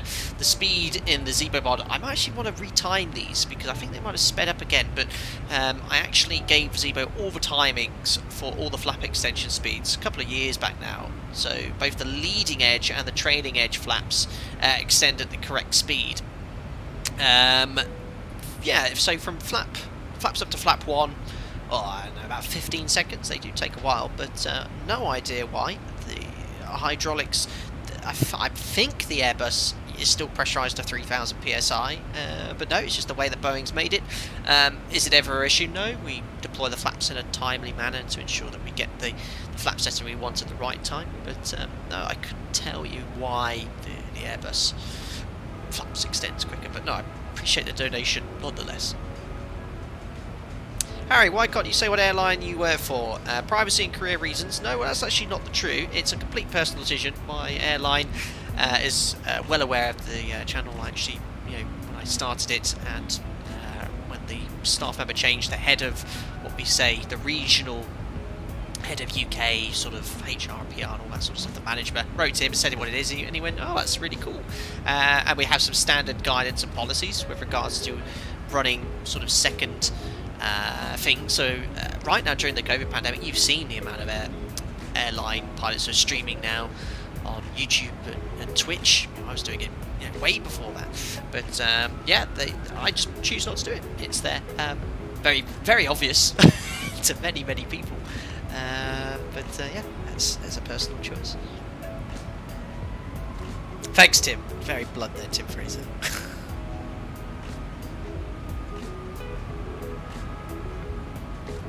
Cryo, unbelievable.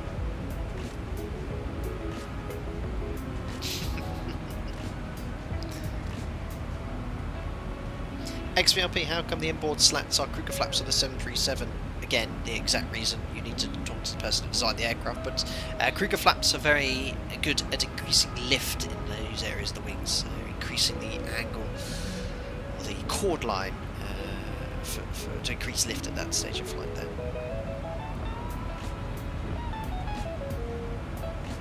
Lawrence, does your airline provide headphones? Do you always wear them, or can you use speakers? They look uncomfortable. Yes, they do provide headsets for you to use, but I think 95% of everyone the airline uses an A20 Bose headset.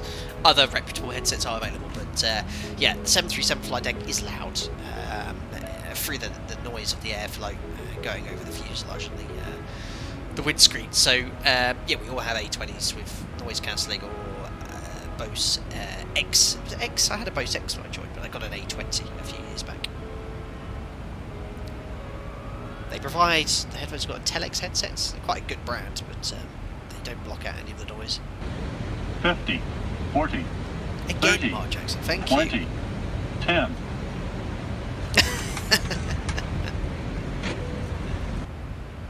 Flew back on the A320 from Tenerife to Bristol and visited the cockpit when we landed. Cool.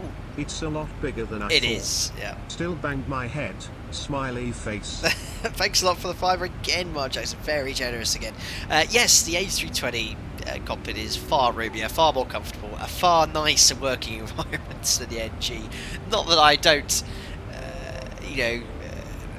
I don't hate sitting here. I love the job as well, but it's a 60s design, essentially updated to work in the 21st century. Bit small, bit cramped. If you're, let's say, taller than 6 foot, you can't stand up in the cockpit there. But no, the 320 cockpit is much nicer. I'll confess. Thank you very much, Mark. I hope you had a nice holiday in Tenerife. Tornado 43, can you explain the autopilot settings for takeoff in the 737? I can sort of briefly explain that, Tornado 43. There's several ways you can take off an operator. We don't use VNAV, for example. We have LNAV armed. So laterally, the flight director provides you guidance on the programmed SID, which changes what you have in the FMC. When you push toga, you'll get your settings. So heading select, LNAV will be armed in most cases. You'll get toga thrust at N1. When you rotate, the flight directors will command an attitude up to 15 degrees and then to maintain speed around V2 plus 20 with 2 engines. And then you just follow the flight directors, engage the autopilots at whatever height you wish. You'll only work above 400 feet. But instead of me going on to lots of detail about that, I have a tutorial on Takeoff. It's my second ever tutorial I made on this channel. Very old in FSX using the PMDG, but you'll probably find it useful. Nothing changes between this and the ZIBO mod. 4 years ago I uploaded this tutorial. 18th of January 2017. One of my first ever tutorials. My first ever tutorial was a go around tutorial. But now I'll share that link with you now in chat.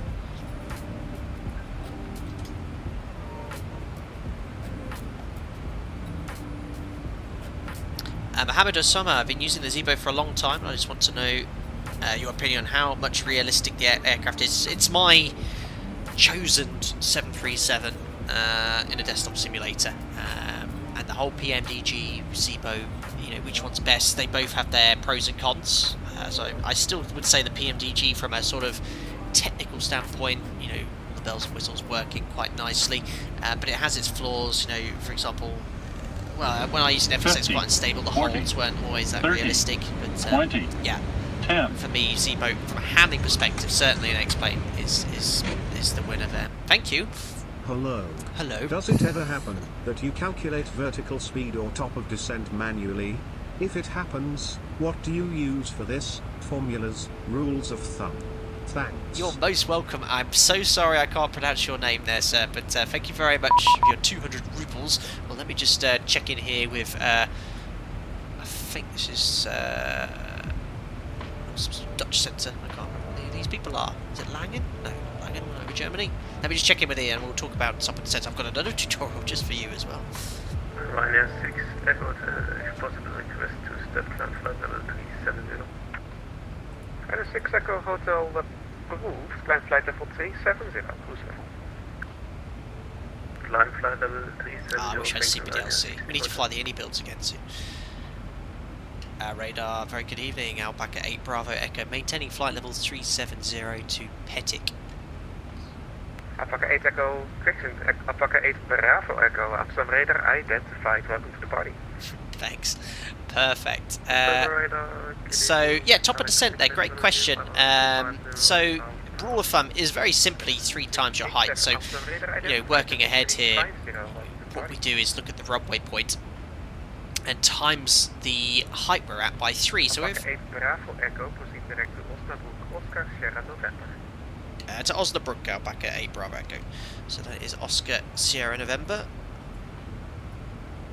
183 miles. There's the white dashed line, so that's a nice little shortcut for us. And execute. Our nerves engaged. So that's working nicely. There was an issue with the ZIBO mod recently with regards to that not working properly. So yeah, take your present height. So we're at 37,000 feet. Take out all the zeros, times that by 3. That's 111. 111 miles prior to top descent is a rough idea of when to initiate descent to get you at around, you know, the correct height at 10 miles. You then, for every 10 knots above 200 knots, so in this case with 250 to get to 200 knots, for every 10 knots add a mile, so that would be 5 miles. For every 10 knots of tailwind as well, add another mile too. And this gives you, it's a very rough rule of thumb, to give you a point at which to work, or something to work with regards to making sure you're at the right height prior to touchdown. Works well. Always go a bit conservative, you know, try to get a little bit lower, but also try and maintain a CDA where possible. But the formula will be quite complex with a lot of variables there. Essentially, that's what's calculated into the FMC with regards to VNAV and how VNAV works. But use those rules of thumb to work quite nicely. Great question there, sir from Russia. Thank 50, you. 40, 30. Definitely Dutch, 20, yes. 10. Only Dutch I know is rude. I'm not going to repeat any of it. Thanks, Mark Jackson, for the 5 again. I flew on Squeezy Jet and the Neo is extremely powerful on takeoff. Gotta love the sound though. Next up is the Max. Thumbs up. Thank you again, Mark Jackson. That's Donations left, right, centre. No need, buddy. I can read them all. Thank you for your generosity. It's crazy. Thank you. You've went with Easy on the Neo. Very cool. Well, yeah, the Max now is flying around all over in Europe. The Ryanair have got the Max, the Ryanair subsidiaries. I think TUI are flying them again. And they're flying safely. I'm pretty confident that Boeing have rectified all those issues. I mean, the engines are the same. Well, I think the 320 Neo, you have LEAP and there's another engine manufacturer as well, whereas the Max, I think, is only LEAP, the CFM LEAP engines. I'm not so sure on that. No, thank you, Mark. NDMZ, are CDAs highly recommended? Yes, for 2 reasons. 1, it saves fuel, and 2, for noise. So a lot of airports now, especially in the UK, monitor CDA compliance. So if you're not flying a CDA, they'll tell you off. So, yeah, you should be doing it. Now, a little bug here. Look at this. We said to ZIBO, route direct to Osnabrück, and it's already diverging off that magenta line. Now, if I go to progress page 2, you can see that the cross-track error is increasing. This is your distance laterally in nautical miles from the magenta line. So at 0.41, you know, you need to fly 0.41 to the left to get back onto the magenta line. It sort of stops there, but it should be 0. So I'm just going to go back to Osnabrück again, execute, and look, you can just redraw the magenta line. The aircraft's now turning left, and you'll see the cross-track error now should be 0. Well, it's already diverging slightly, which it would do if you just updated it. It should be around 0 there. Rob Barr, are you going to make a tutorial for CDA? Well, yeah, I can cover that. That's something I cover pretty much, or try to do on every single level live stream I've done there, Ron Burrow. So maybe I can do a bit more specific tutorial to cover that. Amsterdam radar, good afternoon. That was a 641, flight level 350, maintaining Mach 77. 641 Amsterdam, hello. East side call to squawk 2753. Mach 2753 was a 641. Hi, I'm alive. Hope you're doing well. Amsterdam, good evening. The Neos have the LEAP and the Pratt & Whitneys for LEAP. Thank you. Reef Aution, I've been travelling a bit lately and I was wondering, is it acceptable in the world's current state of affairs to ask the pilot to look in the cockpit? It's the least convenient time to ask. Well, not ask at the cruise or during boarding, you know, offloading, you know, with COVID at the moment and everything there, you know, we can't get you on a seat, you know, for example. But no, if I've got a family or a little kid that's asked, you know, they can come to the door and have a look in and I'll have a chat with them. That's completely fine. For me personally. Radar, packet 2 pretty much just confirmed direct patty. 301, flight level 360, Brandon M, not sure if you saw the message before, but if the pilot forgets to set the bank angle to 10 degrees, would the real 737 turn with 30 degrees of bank with the autopilot engage? What is the risk? Great question there, Brandon. So the reason we select 10 degrees is because heading select, the basic roll function of the 737, it'll roll to whatever angular bank you have selected. So if I go to heading select and roll it now, it'll roll in this case to 30 degrees, 25, 50, 20, 15 and 10. So that's why we set 10, so when we go to heading, it won't rank over that. LNAV is a little bit cleverer. LNAV will take into account what is the maximum you can bank up to, so it'll actually allow you to, it will bank over 10 degrees at these higher levels, but it won't bank over the maximum limit to ensure everything is all hunky-dory there. Yeah, so it's definitely still a bit bugged. Look, you can see that the ZIBO mod is just coming off the magenta line. I wonder if that's anything to do with great circle tracks or something like that as we change. It shouldn't be doing that. It should be locked on the magenta line all the way between the 2 waypoints there. So I need to let ZIBO know about that.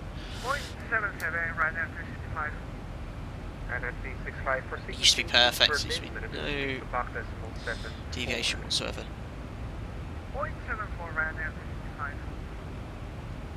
So just north of Amsterdam. Ah, look at that for looking. There is Schiphol. Many a stream we've done into Schiphol.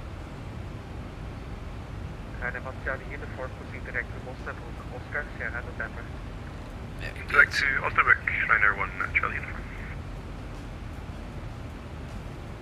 Beautiful.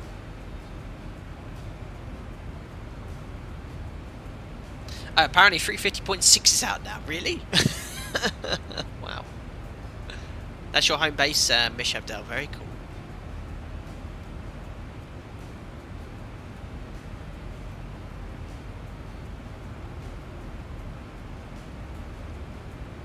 Oh, sorry, yeah, Dick Evans, I don't know why it took that out there. Your 200 ruble donor is Sergey. Nightbot, I have very strict Nightbot settings. I don't know what word you said there. I don't know how to be kicked off there, but I did see the comment.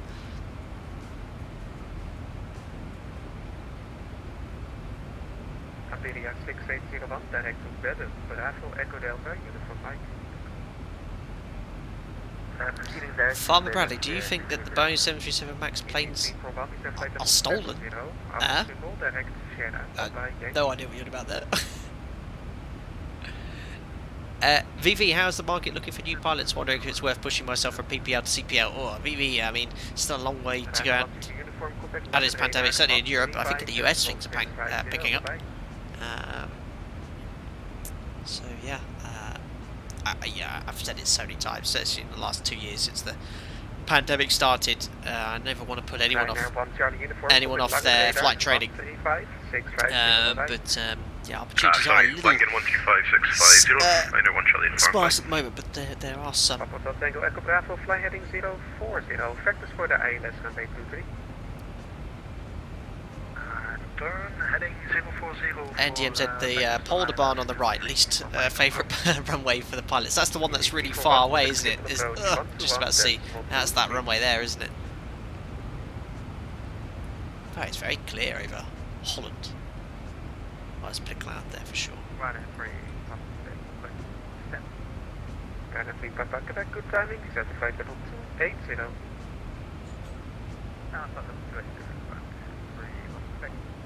Easy 341, contact Skippel approach, 121.2. I just got the new update 356. Yeah, I didn't speak to ZIBO, actually, just before the stream. But maybe I could have got a copy of that. But yeah, we've definitely got some. EGNM on my days. 301 with you, flight number 290. Yeah, everyone's approaching Anito on top of the descent. Yeah, this drift's a little bit of a pain. Everyone here does everyone here live in Schiphol Airport? Lamso 2 Alpha, arrival 1 in center, KLM 1301. Thank you. Oh, D. Lee, unfortunately you've watched all the ETS2 streams and you got yourself a wheel, now you've just been driving trucks around. We'll do another stream there. Loads of people keep asking me, when are you going to do another ETS2 stream? So I've got a couple of those planned up. I'm going to do another one, which will be episode 10, just to chill day driving trucks. The 10th one I'll probably do a multiplayer one. 906 Echo Hotel, report your speed to Langen radar, 135. Bubblegum SG, do you watch F1? Absolutely. My goodness. What a race on Sunday. I missed the ending because I had to leave to go to work, but I rewatched it obviously. Poor old Lando. God, I feel sorry for him. I was gutted for him, absolutely gutted.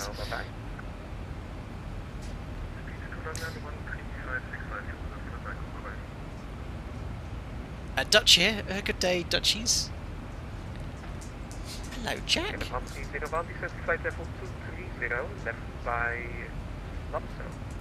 Edo Convoy, yes we're doing it.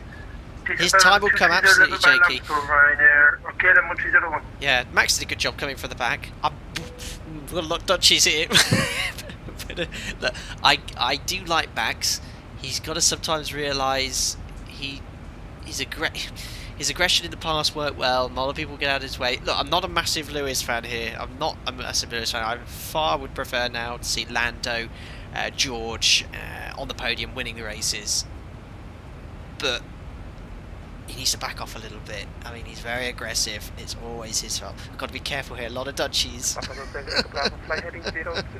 One of my best friends, he's Dutch, and we've been talking about it here. I really want to say the Dutch swear words, but I can't. Pete Lando made a poor decision. I guess he learned from it. Yes, his decision obviously cost him the race. It could have gone either way. Had it not rained heavily, he would have looked like a hero, staying out there, battling on that damp track. But obviously, it started chucking it down. And he was on, hard tyres, which had done 24 laps or something. You saw how much he struggled. Quite nice. I thought what was quite good, the FIA recognise the situation. Instead of penalising him, they gave him a reprimand, didn't he, for crossing the pit exit line, instead of, I think, a grid penalty next race. I think that was good, because I think they realised the situation. Look, I know they're not meant to cross it, but it wasn't on purpose or out of malice, you know, there's no control there.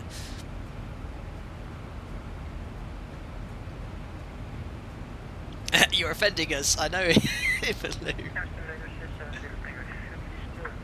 But what makes it so great is the fact that the midfield teams, McLaren especially, have a great car this year. So, you know, they can hold a Mercedes behind, or a Red Bull car behind. You know, they're not quite as fast. Obviously, they're the two fastest cars, but compared to seasons where there's Mercedes domination, I'd say it's ruined the sport. It has. I mean, I do like the Merc and I like the team, and do I support Lewis? I have to. Yeah, he's British, you know, but he's not my favourite driver now, but he is an incredibly talented driver.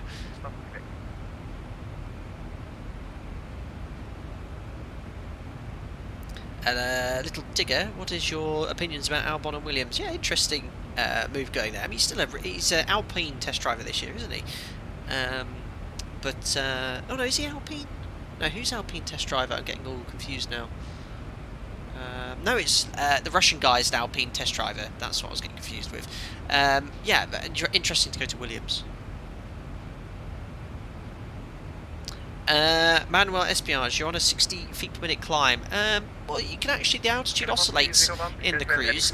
Sometimes if you hit a little bit of wake or mountain wave or turbulence, you know, you can actually get a rate of climb or descent of around 400 feet per minute. It actually comes up here. Obviously the autopilot will make an immediate input, but oscillations around a couple, well not a couple hundred feet, but around 50 to 100 feet either side of the cruise level are not uncommon.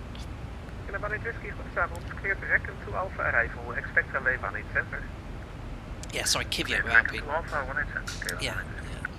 So it seems like, yeah, it was drifting. It's been drifting off to the right, but it sort of stops. 8 Bravo Echo contact lange radar. 135.650. Alpaca 8 Bravo Echo. Tot ziens.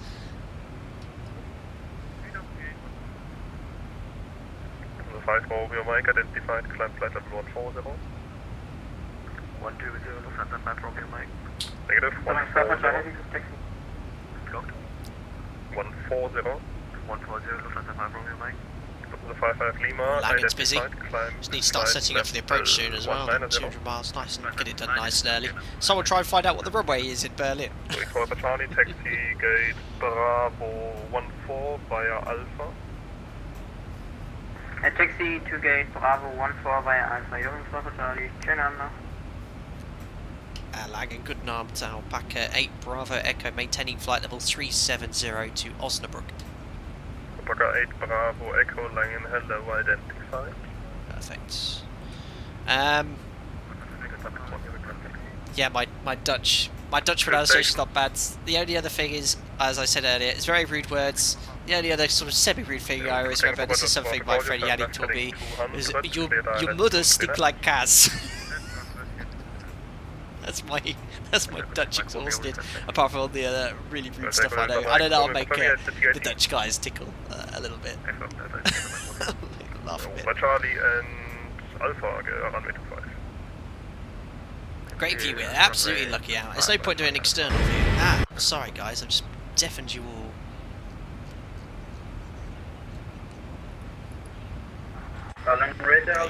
Can't see much, no point having an external view at night. It's going to be 2 to left, you can check the ATIS and it's going to the sector. Completely dark, might as well stay in here.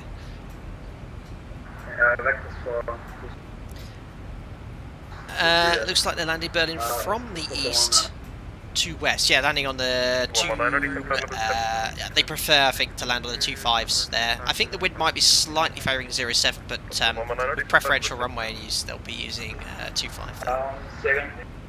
Descent flight level 70. I knew the Dutchies find that funny.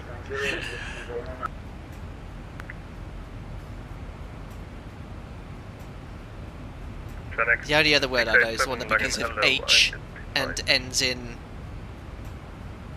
R. You know what it is. Hi Lister, hope you're doing well, buddy. Bubblegum SG, do you have ortho for all of Europe? No more. I Ortho hard drive gave up the ghost. It died completely. I have a new one now, 6 terabyte Seagate Iron Wolf hard drive. This one is not, the new one is not a NAS drive. I accidentally had a NAS drive on the old one, which apparently was the reason it failed, because you should leave it on 24/7. And I sort of install Ortho on a sort of stream by stream basis now. Obviously flying at night, that saves me the job remarkably, which is why I have great performance at the moment. For example, last stream in the 747-200, I downloaded 120 tiles between New York and LA, presumably all 15, which is fine. Hi Jesus, does anyone know what the graphic card he uses? I can show you all my specs. Paul, when on Unicom, how does VATSIM notify you when you fly into a controlled airspace? So they send you a little in your plugin or your client use. I use XPilot, which 99% of people use for X-Plane or VPilot for Microsoft Flight Simulator. They send you a little ding and it comes up. You might have heard it about 15 minutes ago when we entered Amsterdam airspace. It's like a and then they just simply say, hello, please contact me on whatever the frequency is. Magnesimal 76 Alpaca 8 Bravo Echo. Alright, so they're already starting to sequence everyone into Berlin. So that's executed. It's going to be slightly slower.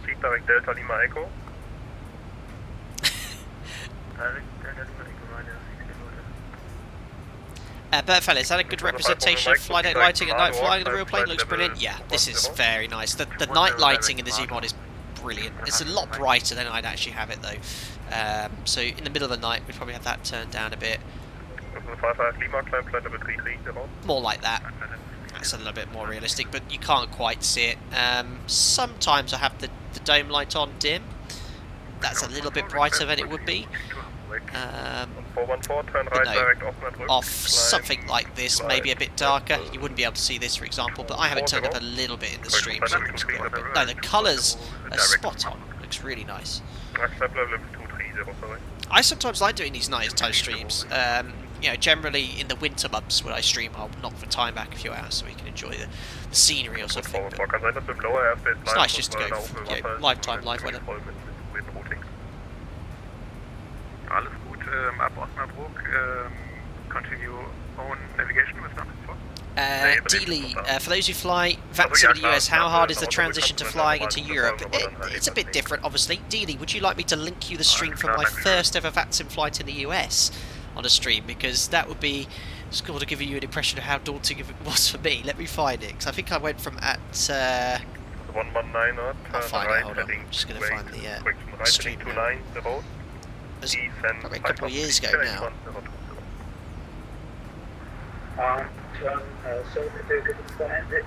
Is it? Because it was a long time since I ventured outside of, you know, when I started streaming, it was a long time until I actually ventured outside of Europe. Heading is 290. I think it was Boston, Atlanta, or something like that. Ryanair 6 Echo Hotel, contact Maastricht 133.905. I can't find it now.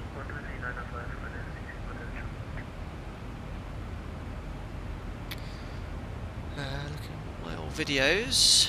Heathrow, Salzburg, Edinburgh, Rome, Vega. And I went to Canada. I went to Canada before America. I know you're here somewhere.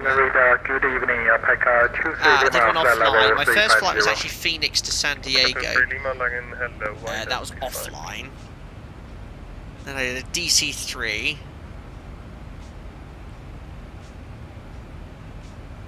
No, I sure did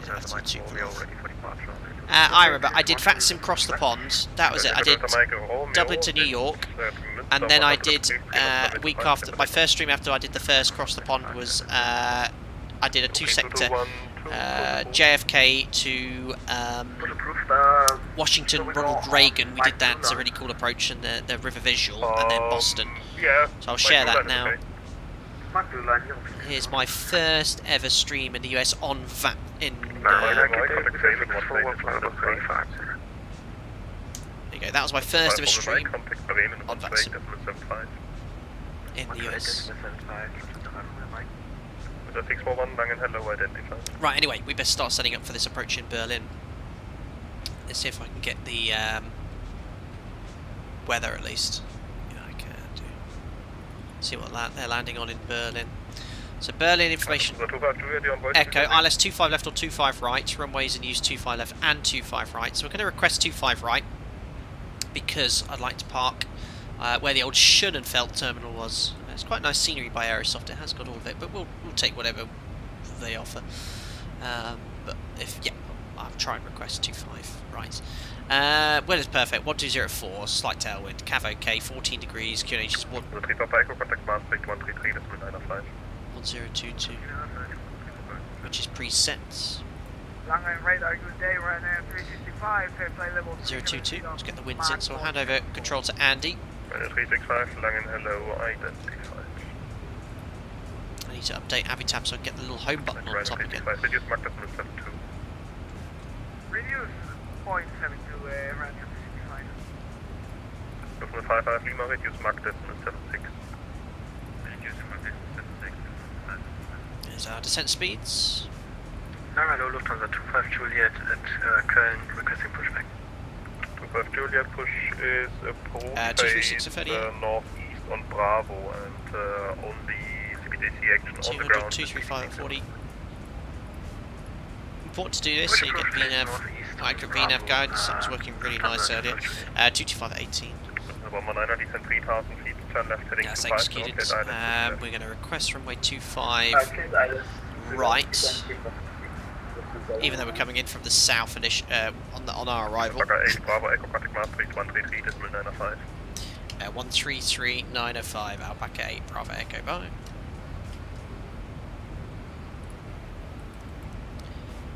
Maastricht, very good.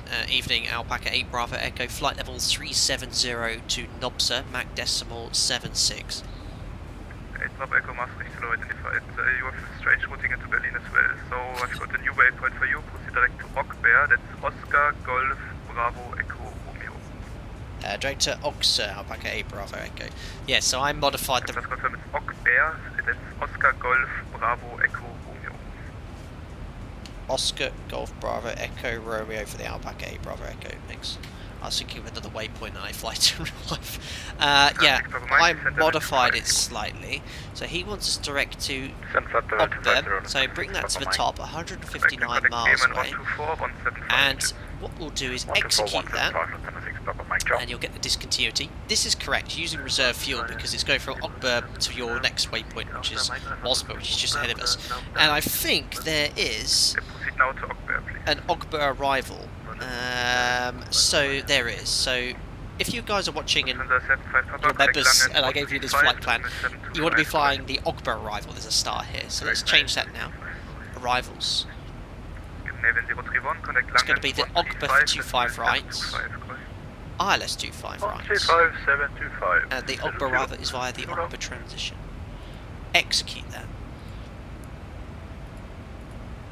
Bring this Ogber to the top. Execute. And we still need to fix this here. You see it's all over the place. That's completely normal here in Berlin. It's just the way the transition's designed. So again, we're going to have a look here at which point we need to join up. So Ogber to Delta Bravo 413. This isn't a bug. This is exactly how it is in Berlin. When you come here, you've got to make sure you get the correct transition in and create the correct points. So Delta Bravo 447 Uberu, and then back to Ogber. I'm sorry, did you call Lufthansa 2 Papa Whiskey? Bring that Ogber to the top. Confirm correct Bremen 123-225. I think. I'm sorry, 123-225, Lufthansa 2 Papa Whiskey top. We should be good here. So Ogber. No, this doesn't look right. This does not look right. No, I've done something here. Right, give me 2 seconds. That's not how I'd have expected it to have looked at all. ILS 25 right, Ogber 25 right, via the Ogber transition. Excellent. So after Ogber, we want Delta Bravo 413. Where is Delta Bravo 413? That's really strange. I don't have the points coming in. Let me just get the charts up here for you so you can see what I'm doing. Maastricht, very good evening. This is flight of Lima, it's flight of 55 Lima Maastricht, hello, identified.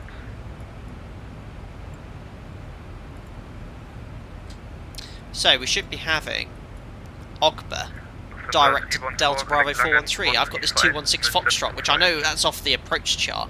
So try this again. ILS 25 right, Ogba 25 right. Maastricht control, Rooster 31, flight level 410 for 430, inbound Nia. Aha! We've got here Delta Bravo. There's a bug here. I can't get this arrival transition in. I swear we had them all before, but now it's gone. That I know because I've done this arrival before, and it should be looking like that. There's something amiss here. Let me just select ILS 25 right first, and then just Ogba. It's not bringing up any of these points at all. It's just going Ogba direct to this point here. Then this is the transition for the ILS. This is what it's doing. Look, it's doing this one. Ogba here, here. I don't want that. I want this one.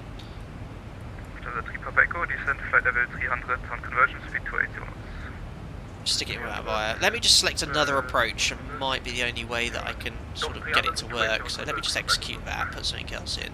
Right. Now that looks like a mess. Now if I reselect it, it might generate those points again. Easy 23 Whiskey, contact Maastricht 131.375, goodbye. That's better, I think. Yeah, there we are. Look, you can see it. Look, Delta Bravo 413, Delta Bravo 413. Good, we've got it back in. So I had to. That's a bug. Basically, when I selected it and reselected it already, it didn't bring the points up. So I'm going to execute that. There we are. So I've got the points I want. Delta Bravo 413. That's a bug. So if you're flying at arrival, guys, you need to reselect another star and then reselect the Ogba 25 right here. I have no idea why it's done that. 413, 423, 433, all the way to 437, 447, here to Uberu, so it doesn't have all these points, but it just does the ones at each extreme there. So Uberu onto the ILS. Oh, hold on, no. Why is it doing Uberu to 16 Foxtrot 4? Shouldn't do that. Right, I know what I need to do. Just go Uberu, this, execute. There we are. Finally got it there. So a bit of a bug there. NDMS, I'm not sure the bug, just don't select Ogba transition, only choose the Ogba 25 right. Maybe you're right, yeah. I think you could be right. But I think your transition might be doing this one. You could have been right, but selecting the transition should have given you both options. I think on the first time I did it, I had both, and I might have just line select keyed the wrong point. But no, it definitely got it now. That's looking much better. Anyway, star. ILS. But I swear, it's been a while since I've been to Berlin, but I swear we just simply selected the transition still and then just deleted it, but I think you could be right. Rate of descent 2,500 feet per minute or more. Rate of descent 2,500 feet or more, Ryanair 6 Dakota. Button stance, there we go. Anyway. We're good for go now. Anyway, there's our arrival from Ogba. Ogba 279, 4,000 feet to Delta Bravo 413. Delta Bravo 413. 80 above, max 220, that checks. 42360 above, and then Delta Bravo 433. Now, depending on how busy it is, we either go on a jolly down in this direction. If it's quiet, we can expect a shortcut towards Uberu. You guys know what I'm going to do now. Is modify this to get an estimated altitude to allow for this shortcut. Always think worst case. So, 413. Descent flight level 290, Alpaca 8 Bravo Echo. So 290. I forgot to let go of the transmit button. There we are, 290 checked. See how far away. We're way early on descent here, but I'm going to push out to defend. That should do a cruise descent. That's fine. That's working out. 50, distractions. 40, 30, 20, 10. Thanks, Abalife. Hey from SoCal, smiley face. Thanks for all you do, heart. Thank you very much, Everlife. It's very kind. I hope you're doing well. I haven't seen you for a while. And thanks for your love from SoCal, the heart. Appreciate it. Thank you. Very kind. So 433. What I'm going to do is allow for a shortcut after that. So you see at the moment 433 says 145. If I just go to Uberu here, let's have a look at the new level at 433. 97. Okay. So what I'm going to do is erase that. Instead of 147, I'm going to put 97 there, and that will put us in a position to allow for a more direct routing, a shortcut from here to here. It's going to VNAV's going to put us at a height to allow for that. If it becomes apparent that we're not going to do that, we'll just go VS 1000, slow the rate of descent off, and head off in this direction towards Delta Bravo 437. So I'm happy that the arrival is in now correctly. So yeah, I think selecting that transition.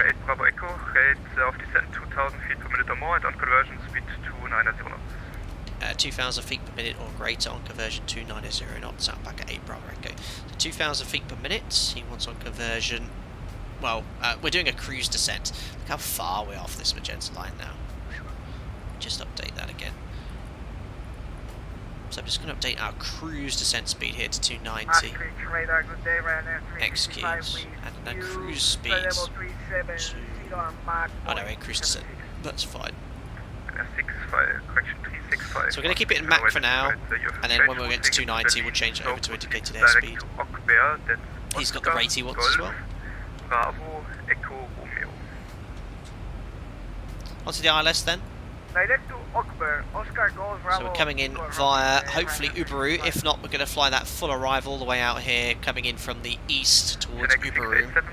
Here it starts at Uberu. Uberu's the platform and the final approach fix starting at 4,000 feet, 4,000 feet or above. And onto the ILS. Let's have a look at these frequencies. Descent flight level 250, out back at 8 Bravo Echo. So it's a very early descent here. 250 and at 2,000 feet per minute or greater. And we'll keep the speed up. 76 on conversion 290. Skybase 1162, climb flight level 199. 350, contact Mars rechts, 131.375, goodbye. 1099 is active. 245 is the approach course.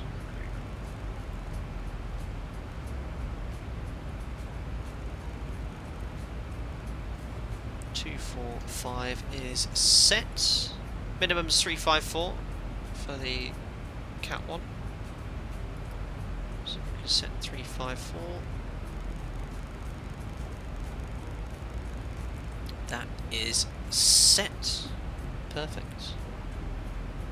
Little Tigger, what's the difference between those approaches? Bravo Echo, contact Bremen 124.175, goodbye.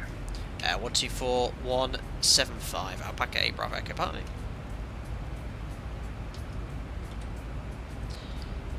Bremen Gooden on Alpaca 8 Bravo Echo, descending flight level 250, 2,000 feet per minute or greater, inbound to Ogber, and speed on conversion 290 knots. Upon 8 Bravo Echo, Bremen, hello, identify, descent level 120. Descend flight level 120, Alpaca 8 Bravo Echo. Do you still need 2,000 feet per minute or greater? Upon 8 Bravo Echo, affirmative. Perfect. Final one Charlie uniform, speed 280 knots. So 25 degrees.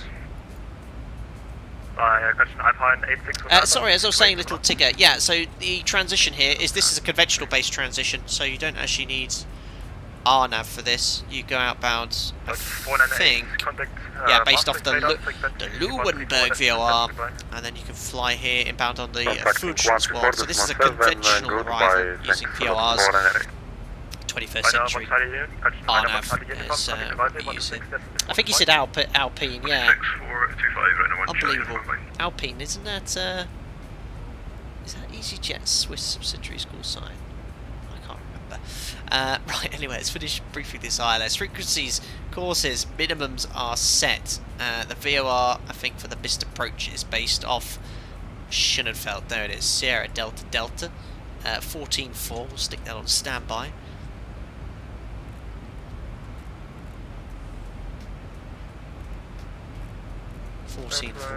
So yeah, vectors, all the transition via Uberu onto the ILS, down to the minimums, lift have to go around. my actions. Push toga once, go around flat 15, set ground thrust, pause ready to climb, gear up 400 feet LNAV, climb on runway track to 4,000 feet, intercept radial 297, sorry, not Shutdown, from Bravo, India. So the Brandenburg VOR, 14-1. 14-1. Lufthansa 914. Okay, go to 5,000, so initially 4,000 feet, outbound 5,000 feet to 297, after passing 17 miles from Brandenburg, but it's also based off Sierra Delta, continue climb to 7,100, so 4,000 feet initially, then 5,000, and later 7,100, very random heights, no idea why that is the case. 2,400 feet for the MSA. There we are. So, 25 right, we're landing on here. So, these used to be two airports. Berlin Brandenburg was here, used by low-cost carriers, and then they built Berlin Brandenburg to the south, and then they merged it into two airports now. So, we'll try and park over here in Schönefeld area. This is where, you know, Ryanair, EasyJet, German Wings used to park here as well. Or Euro Wings, I should say now. We'll see what ATC says now. If that's the case, we'll vacate right at Kilo 2. If they want us off to the left, we'll take Lima 4. 3,600 metres. Landing distance will be a little bit less than that. But if we go flat 30 on a break 3, we should make Kilo 2 definitely, or Lima 4, then Lima 3. And depending on where they send us, if we go to the right, we'll use this parking stand to confirm ATC. So fuel 5-2 to divert to Hanover. 270 knots, Alpaca 8 Bravo Echo. I wasn't concentrating anyway, we should be doing 290 on conversion. I'm still in back. Whoops. Thanks Andy. What was our reserves? To get to Hanover, we need 3.6 tons of runway 5.3. So that's, what's that, 1,800 kilos, best part of 40 minutes at least. Burning 500 kilos, landing weight's going to be 62.9. Flat 30, order brake 3, second detent reverse and brake cooling, and we'll go from there. Excellent. We'll do a descent checklist shortly. This ATC restriction of 2,000 feet per minute is a bit annoying. Look how low we're getting on profile. It's, yeah, so ATC wants for whatever reason. And it's just getting us lower and lower and lower on the profile. We're going to be cruising at 120, you know, 50 miles away from Berlin. Is it looking good for the CTA? No. The CTA is only usually below kind of 6,000–7,000 feet. But no, I'd be questioning ATC at this stage. It's like, what's the plan, guys? You know. I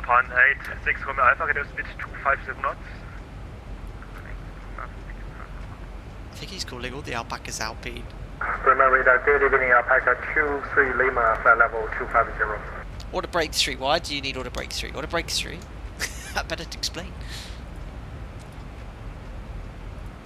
So Berlin, 25 right. Let's have a look at the latest weather conditions. Just refresh the ATIS here.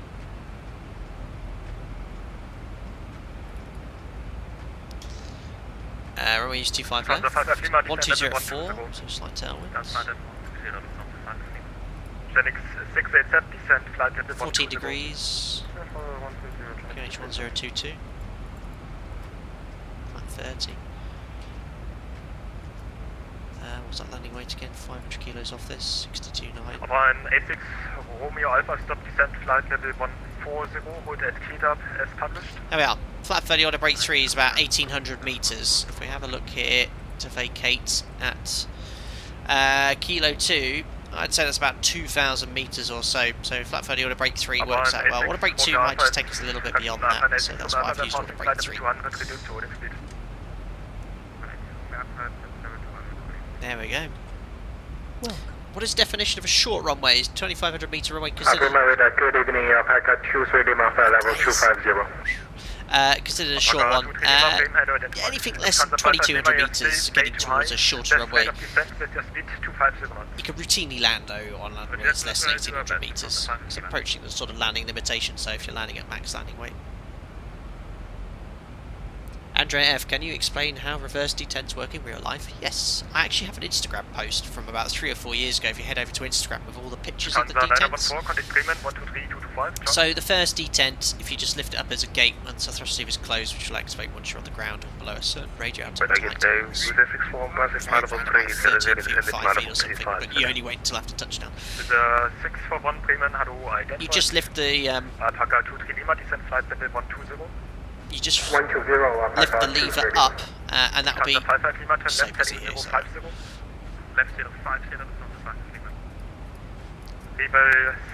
But yeah, this 120 here, 50 miles away is pretty unrealistic. Whatever ATC wants, you know. Second detent is usually lift it and don't move the levers up. That's 20%. You then have second detent, which is about 75%. Which is you just keep moving until you get to it stops, and then you have max reverse, which is 82%. It's like a little gate. Very hard to explain without kind of showing you the actions. But I did make a post on Instagram from the Level D Sim a while back with regards to that. Lufthansa von Mike Victor, Bremen, hello, identified. Alpaca 8 Bravo Echo, reduced with 250 knots. 250 knots, Alpaca 8 Bravo Echo. Alpaca 8 Bravo Echo, contact arrival 126425. 126425, Alpaca 8 Bravo Echo, bye. With Alpaca 5 Mike Foxtrot. So I need to use a bit of speed brake here because Speed's 230. it's a bit unrealistic for us to go at 2,000 feet per minute. 136.1, goodbye. 2,000 feet per minute rate of descent restriction. It's very hard for the aircraft to slow down. You need to use speed brake.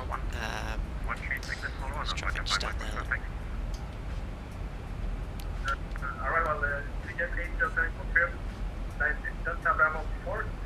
Might be for holding, maybe NDMZ.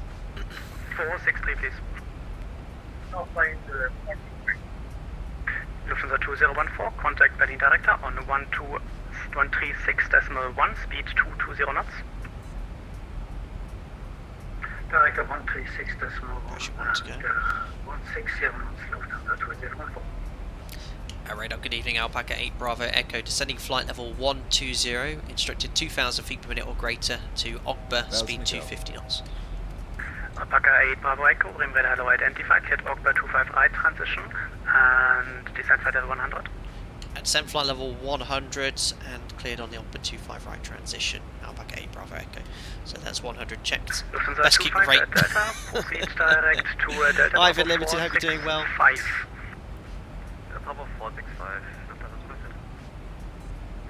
Juan, yeah, I think that's been answered by everyone with the commands. If you can ATC an Alpacalypse, you can ATC anything. I need to keep the speed brake out. Look, I'm actually going to go level change because the aircraft's struggling here to maintain 250 knots and 2,000 feet per minute. But obviously that's going to reduce our rate of descent. I don't think he bites at the moment though. So 250 knots, we're very much in sequence here. Look, there's only an aircraft 7 miles ahead here, so best I get back to 250 ASAP. So if ATC want you to do a minimum rate of descent and a speed, it can be quite difficult to maintain. 687, Cat Ogba 25 right, transition, descent flight level 100. Cheese and wine for Alpina 65, very French. I did see the teaser for the Thrustmaster license by Boeing Peripheral, yeah, interested to try that. A bit of light turbulence. Checked. Good day, I'm on 1 kilometer at hold at Glasgow. So they're not holding yet, but they're keeping everyone on the transition. This is what they'll do before they start using the hold at Ogba. This guy's loud. 807, contact director 121.125, cross and only, goodbye. 121.125. Jim, we never did, Andy, we never did descent checks. Speed 220 knots, contact director 12. Descent checkers, please, Andy. Descent checklist. Pressurization. That is, oh, we stopped. One Charlie uniform, descent 5,000 feet, contact land out 156. TIs. Off. Approach briefing and fuel. Approach briefing and fuel is discussed. IAS and alt bugs. So we have VREV, minimums, QNH checked and sets. Descent checklist complete. Thanks, Andy. You keep cutting off there, Andy. You feeling okay? Hello, identified. So our flight level 100s, Lufthansa 59 Yankee. as requested by ATC. That's the old Berlin Tegel airport. QNH 1022. Yeah, I don't know why they wanted everyone level so early. I mean, it'd be nice if they... The thing is, if they... This is very inefficient. Burning a lot of fuel, making a lot of noise here. So if they just kept us descending our own profile, but then just let us do our speeds, you know, we could then be a lot more realistic with regards to that and a lot more efficient. This sort of all level at 100 is a bit unrealistic. Anyway. It's that damn pause button you keep using, I know, Andy. Gravity 320, bring radar hello, identified, maintain 130 please. Super busy. I should be on UTC.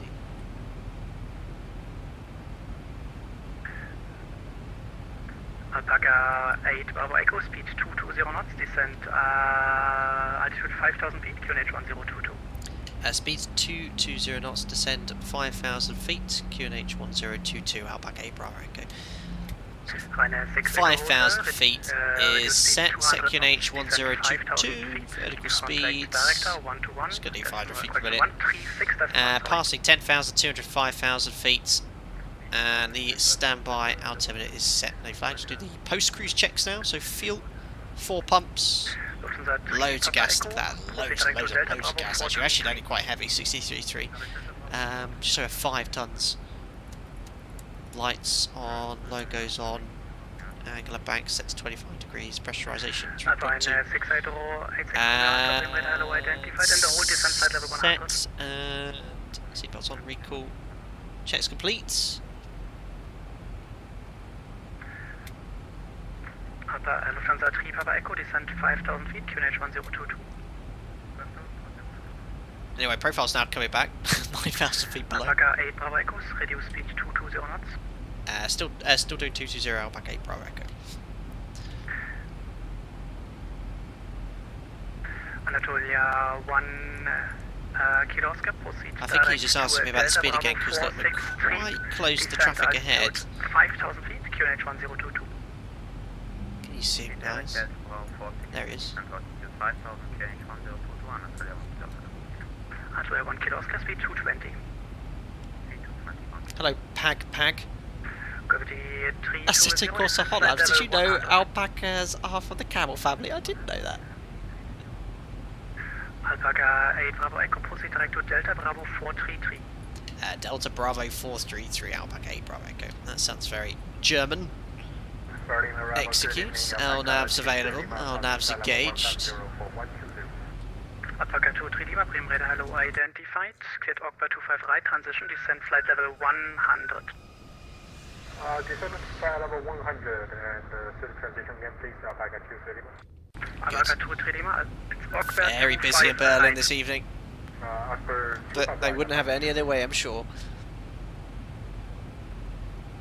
Lufthansa 3 Papa Echo, speed 220 knots, contact director on 136. Bradley, seeing a lot of 73s going up to flight level 410 at the moment, flight radar at the moment. How often do you do that high? Pretty common at the moment, Bradley. Loads haven't recovered yet to pre-pandemic levels. So yeah, typically on sectors less than 2 hours, if you've got less than 100 passengers, you're able to get up to 410. Delta Bravo 463, follow the 25 left transition. Still just not quite on that magenta line. It's sort of catching up now though, so we'll keep a close eye on that. I bet you could do that review in real life. Not quite. Alpaca 8 Bravo Echo, after Delta Bravo 433, follow the Ogba 25 right transition. After Delta Bravo 433, we'll follow the Ogba 25 right transition, Alpaca 8 Bravo Echo. So that's as we briefed. Alpaca 8 Bravo Echo, speed 200. Speed 200 knots, Alpaca 8 Bravo Echo. Now this is a bit unrealistic now. The problem is we're doing 200 knots, I've got to bring flaps out, but I'm still in excess of probably 15 minutes from touchdown. So in reality I'd be sort of asking, can I maintain you know, the upspeed 210 knots, so it's a bit slow, a bit early from ATC. I mean, identified, reduce minimum clean delete speed. this restriction now, put that in manually. for the So yeah, minimum clean would be far better for me as Can I well. make one Yankee I'm going to do turn, that. right, 209, just because I'm going to be running way too early to bring flaps out. right turn heading 100 for the Lufthansa 59 Yankee, contact director 121, decimal 125, goodbye. Alistair, does he know you're in a Kenzie aircraft? Should do. Alpaca 8 Bravo Echo, contact director 136, decimal 1, call sign only, goodbye. 1261 call sign only, Alpaca 8 Bravo Echo, choose.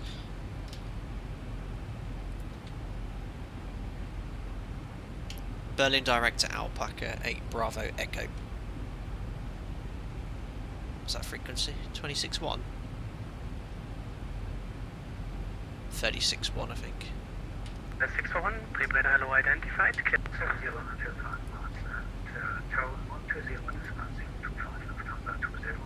He's very quiet. Lufthansa 6 Echo Hotel heading 160. Ryanair 6 Echo Hotel heading 170. Heading 170, Ryanair 6 Echo. Lufthansa 3 Papa Echo, Let's try check in now. 433 cleared the 07 right transition. So you can see the aircraft on final. 1, 2, Lufthansa 3 Papa Echo, 3, 07 and then right the aircraft on the transition. transition here. We're behind one here. Just wait for this guy to read back. Lufthansa 3 Papa Echo, after Delta Bravo 433, do you have the transition? Uh-oh. After 433, we have the 25 right transition, ja. Ja, danke. Nicht so 07, sorry, ja, klar. Ja, man kann das nicht. Jo, kein Ding. Director Alpaca 8 Bravo Echo. Alpaca 8 Bravo Echo, Berlin Director identified. Turn left heading 070. Left heading 070 degrees, Alpaca 8 Bravo Echo. So I think this is for spacing. Ryanair 6 Echo Hotel, speed 200. So you can see the aircraft ahead, look, it's only 5 miles. I think it just wants to create a little bit of a gap, so I'm in the vectors now. Alpaca 5 by Fox, right heading 130. Right heading 130. Right heading 130, Alpaca 5 by Fox. Ryanair 1 Charlie uniform, speed 200, correction speed 1, speed 200. Speed 200, Ryanair 1 Charlie uniform. Super busy guys, so I'm just going to mute the alerts for this part. 120.025. Lufthansa 2014 tower 120.025. The way they say Lufthansa is just how the Germans say Lufthansa in real life as well. There's Berlin. Ryanair 6 Echo Hotel heading 220, cleared LS 25 right. Heading 220, cleared LS 25 right, Ryanair 6 Echo Hotel. Alpaca 5, Mike Foxtrot, speed 170. So now we're on vectors. We can sort of update the waypoints as we go along, but we'll just wait until ATC gives us a more direct. And probably looks like we're doing the full transition. Look at the aircraft going all the way down here. Alpaca 5, Mike Foxtrot heading 220. So that shortcut I anticipated is more for quieter times. Obviously, some events are very busy.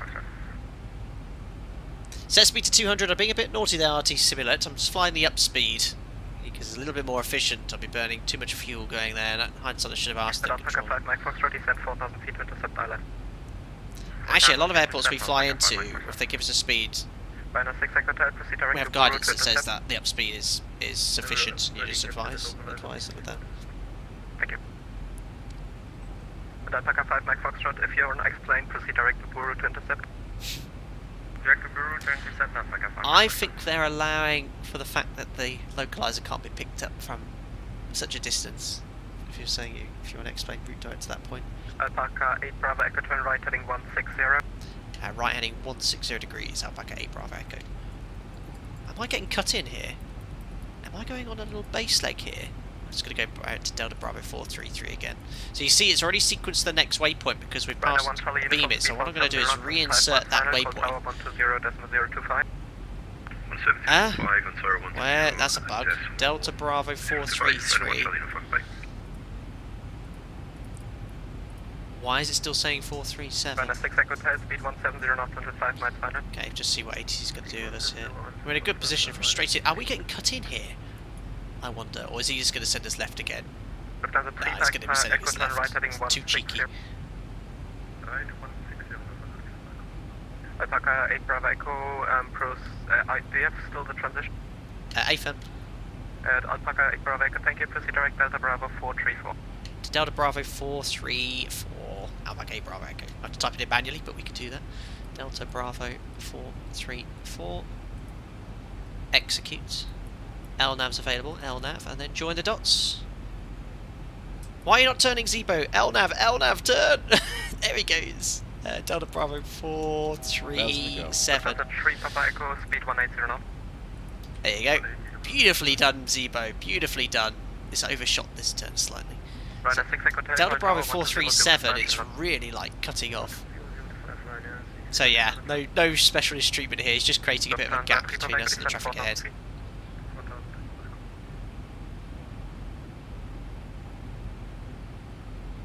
Brandon, we've heard the jowl slip, but the question is, has been alpaca slipped in real life? No. In the sim, yes. In real life, I've managed to stop myself every time.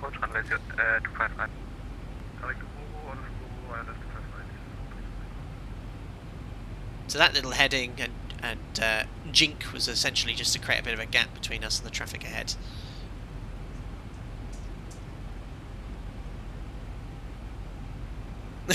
Dealer agency, no love for alpacas. Lara given bribes to vector all over the place. Yes. Hello, buddy.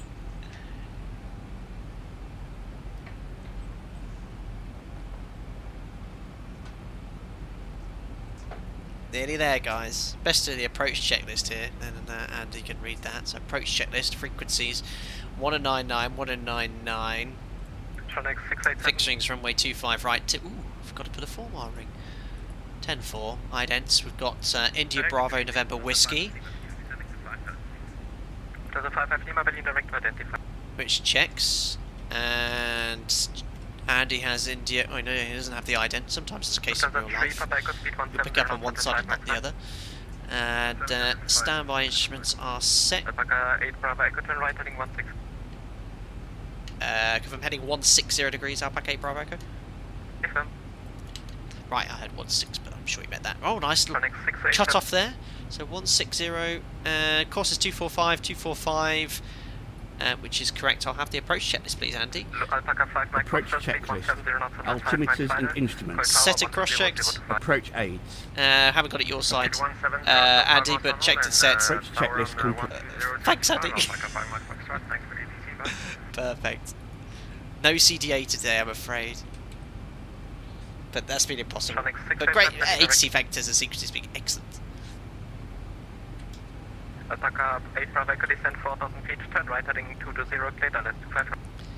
Send 4,000 feet, right turn heading 220 degrees on the heading cleared ILS 25 right, Alpaca 8 Bravo Echo.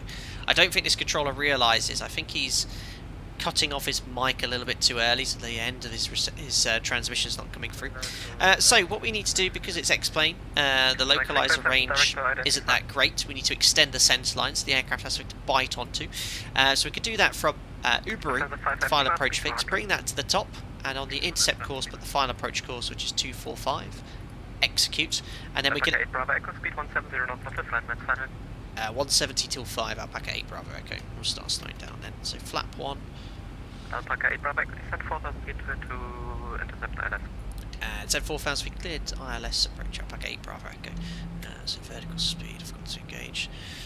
So yeah, and then once wings are level, very important to wait until wings level, otherwise the aircraft will keep turning. Wings are pretty much level now. We can engage LNAV, and the aircraft will intercept this sort of magenta extended line we've made. So it's already... Look, it's already caught it, so it's going left and then right. It shouldn't really do that. It shouldn't make a left turn. It should keep that heading and only make a right turn to intercept it. So I'm not complying with that radar heading anymore of AT, which was 220. But it's okay. It's a little problem with the sim. Right, flap 2. Flap 2 is 180, so I'm going to have to go flap 5. There we go. Flap 5 is exactly 170, so ATC's happy. So still out of range of the localizer in X-Plane 11, they really need to get that sorted. So localizers captured inverted commas, or inverted brackets, sorry. Inverted commas, you idiot. Good evening, we just need to wait now for the guides to come alive. Mike, is the maximum range of localizer like 18? That's use it. You can't even really use it to follow within 18 miles, but in reality, you can pick it up 50, 60... There you go, it's just come up now, look. 20 miles in this case, 20 miles, and on Jim's side. You know, you can pick up in excess of 50 miles in reality, no problem. So localizer capture, runway heading 245 is set. Just need the glide slip now, so I've just done VS 100 feet per minute. Yeah, they're slowing everyone down very early. I guess they've got departures to deal with as well, but look at that, they've got an aircraft going on. Okay, 8 Bravo Echo, contact Berlin Tower 120.025, bye-bye. 120025, Alpaca 8 Bravo Echo, bye. I think they're doing parallel approaches, aren't they? So that was a bit risky, because if I'd actually descended down to 4,000 feet quickly... oh no, it'd still be 1,000 feet separation. Sonic 687, descend 4,000 feet. Berlin Tower, good now. Hands line 11999 and holding short 25 left. Parallel approach though, ladies and gentlemen, look at that. 1199 at Berlin Tower, hello. Attack 5 Mike Foxtrot, wind 1, question with Corm, runway 25 right, clear to land. Clear to land 25 right, Alpaca 5 Mike Foxtrot. Perfect. Glide slips live. Berlin Tower, good day, Anatolia 1 Kilo Oscar, visual approach 25 left. Visual approach. Anatolia 1 Kilo Oscar, Berlin Tower, hello. Wind Corm, runway 25 left, clear to land. 25 left, clear to land, 1 Kilo Oscar. Could be him. Berlin Tower, good evening, Alpaca 8 Bravo Echo established, ILS 25 right, 15 miles, and I'd like to request vacate to the right, please. Papa Charlie is next behind, landing aircraft 25 left. Matthew Echo Hotel, take 1, but I'm going to send 5 dabei. Arming approach, 1 dot. Lufthansa 590 Yankee will contact departure 120, that's number 625 dabei. Lufthansa 590 Yankee, contact 126, 425. 120, that's number 625. 120, that's number 625, sorry. Sarah, good evening, KLM Yankee. Everyone in. On the ILS. Lights up capture, Mr. Prochachi, 4,000 feet set. Still having a quiz, Anthony, unbelievable. Other station calling it again, please. Alpaca 8 Bravo Echo, establish ILS 25 right at 170 knots till 5. Alpaca 8 Bravo Echo, Berlin Tower, hello. Hello. Parallel approach, look at that. Aircraft on final on 25 left, and we're on 25 right. So there we are, Glycer capture 4,000 feet set. Just leave the configuration as it is. If it starts speeding up, we might have to go to flat 10. 129, that's number 5. Ben Matthews, is the runway to the left using the left runway? I hope so. If he's using 25 right, we're concerned. Yeah, he's on 25 left. Wow, look at that. They're dealing with this beautifully. When they have 2 landing runways available in events like this, it makes it so much easier for ATC to manage. You can create, twice the capacity. Berlin Tower, good afternoon, Lufthansa 8188, 3025 left. 888, Berlin Tower, hello. Stefan, opposite direction, real world. Oh, they've switched to 07 now, have they? Ah, interesting. Yeah, sometimes it can differ slightly as they update it here, but I think 25 is preferred in Berlin. Certainly at the start of the stream they were landing on 25, so they must have switched in the last couple of hours. Thanks for EDDC. That's 129, that's number 5. 129 decimal 5, Alpaca 5 Mike Foxtrot. Lufthansa Papa Echo, wind, calm, runway 25, right, clear to land. So the plan is to vacate to the right. I'm going to go park in the old Schönefeld airport, just because my FPS from Aerosoft scenery here dies from all the night lighting. Lufthansa to Papa Charlie, line up clearance cancelled. Oh dear. Just mistimed something. Lufthansa to Papa Charlie, line up clearance cancelled.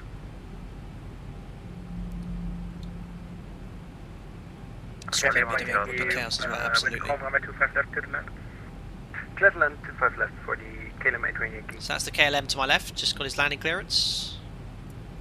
And if you're new to streaming, my stream here, just remember, this realism you're seeing here it's incredible. That is an actual other person sat here on VATSIM. ATC's providing ATC here. We're landing in Berlin, live time, live weather. this airport in real life looks like this right now. Papa Charlie behind next It's landing, incredible, really. KLM Boeing 737 line up on mid 25 left and wait behind. So I'll wait till about 4.5 miles until we configure it.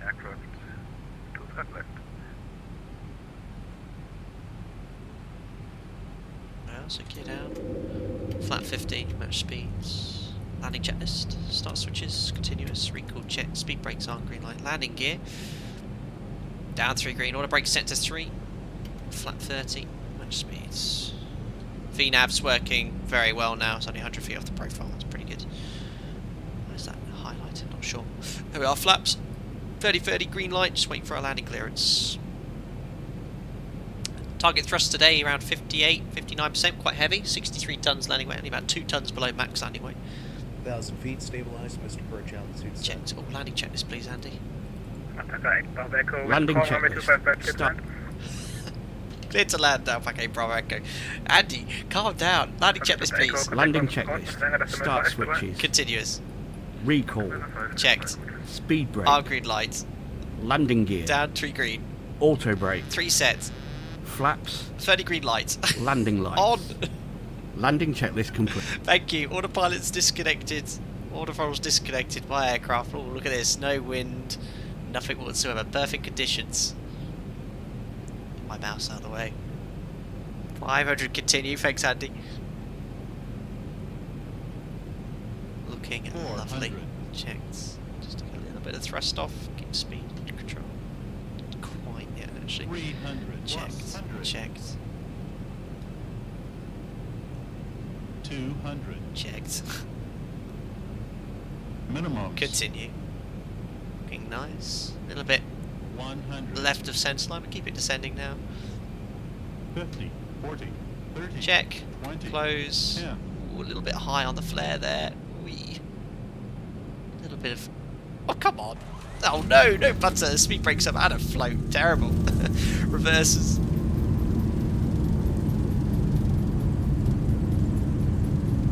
Tower, very good evening, Lufthansa 5, Lima, fully step And you're braking. 80 knots. Berlin Tower, hello. 60 knots. On reverse. And ladies and gentlemen, welcome Papa Charlie, line up on mid 25 left. Berlin Brandenburg. My butter streak has ended. Oof. I get a great landing and it's oof in chat. Unbelievable. Reverse is stowed. Flaps going up. Speed brake stowed. Claim everyone in Quebec, come to Berlin, contact on. And vacated to Kilo 2. What was that for me, I think? So the Papa Charlie, wind calm, runway 25 left, clear for takeoff. 2 Papa Charlie. Clear for takeoff, runway 25 left, 2 Papa Charlie. Claim everyone Yankee, contact on. Anhänger decimal 5 dabei. Up to 95. So I think we got the other frequency 1 to 185. Outback 8 Bravo Echo, vacated 25 right. Connect 687, wind calm, runway 25 right, clear to land. So he's just prioritising the landing traffic, just no problem at all, just jump. Welcome to Berlin, contact count, Anhänger decimal 5 dabei. 1295, Outback 8 Bravo Echo, bye. Perfect. So we've vacated at Kilo 2. We're going to request parking over here somewhere in the old Schönfeld airport. Alpha hold short of, say again, for the 8 Yankee. Okay, That landing was more floral light. No comment. Alpha There's Victor 1 the wheel gun.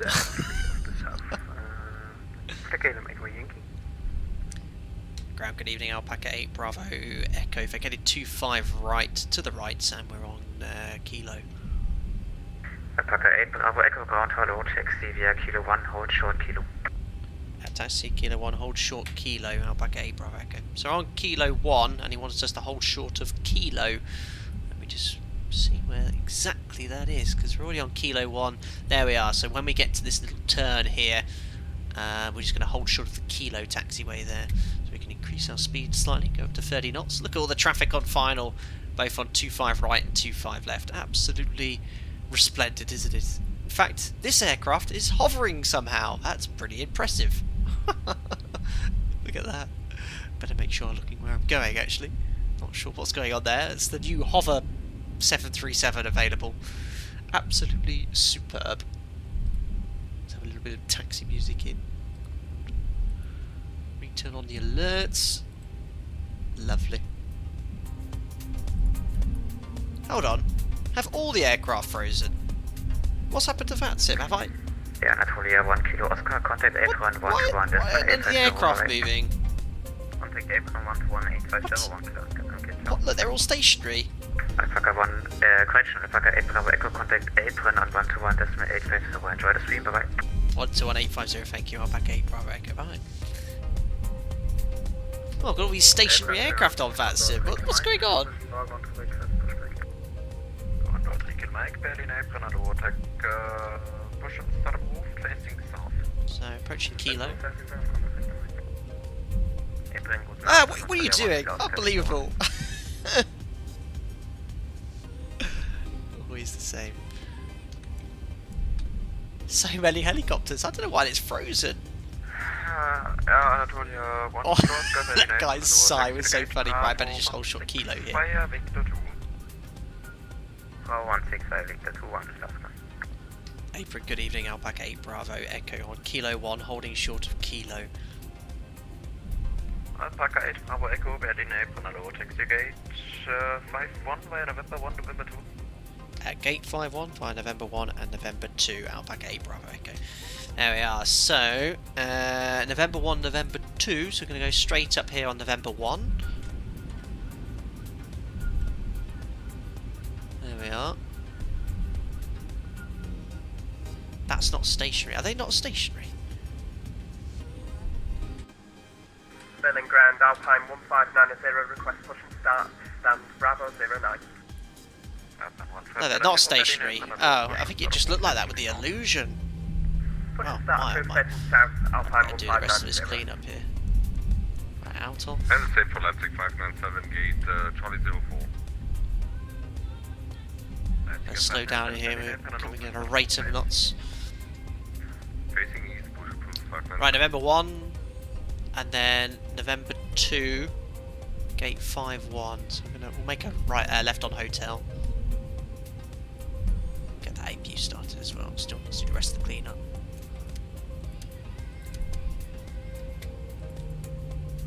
Do the full secure checklist as well.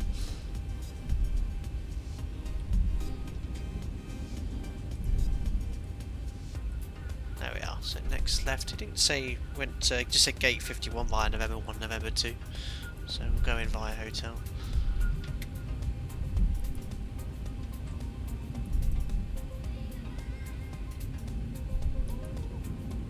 There we are.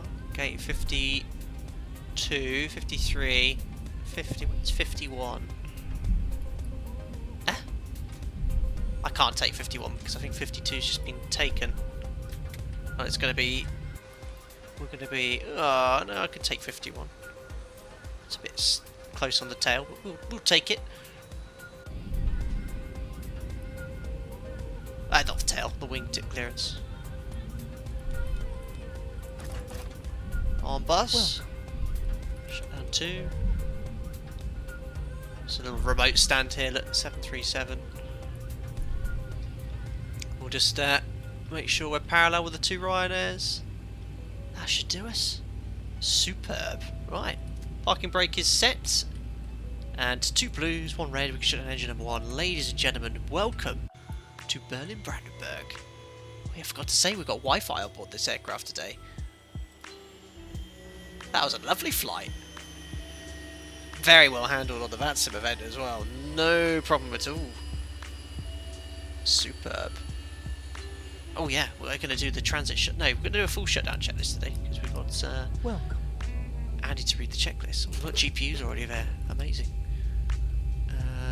Signal sign will come off as well. Window heat off.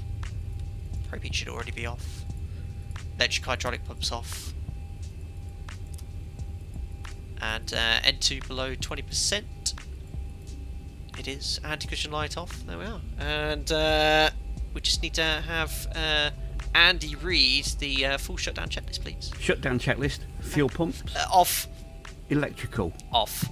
Fasten belts. Oh no, hold on. With shutdown checklist. Shutdown checklist. Shutdown checklist.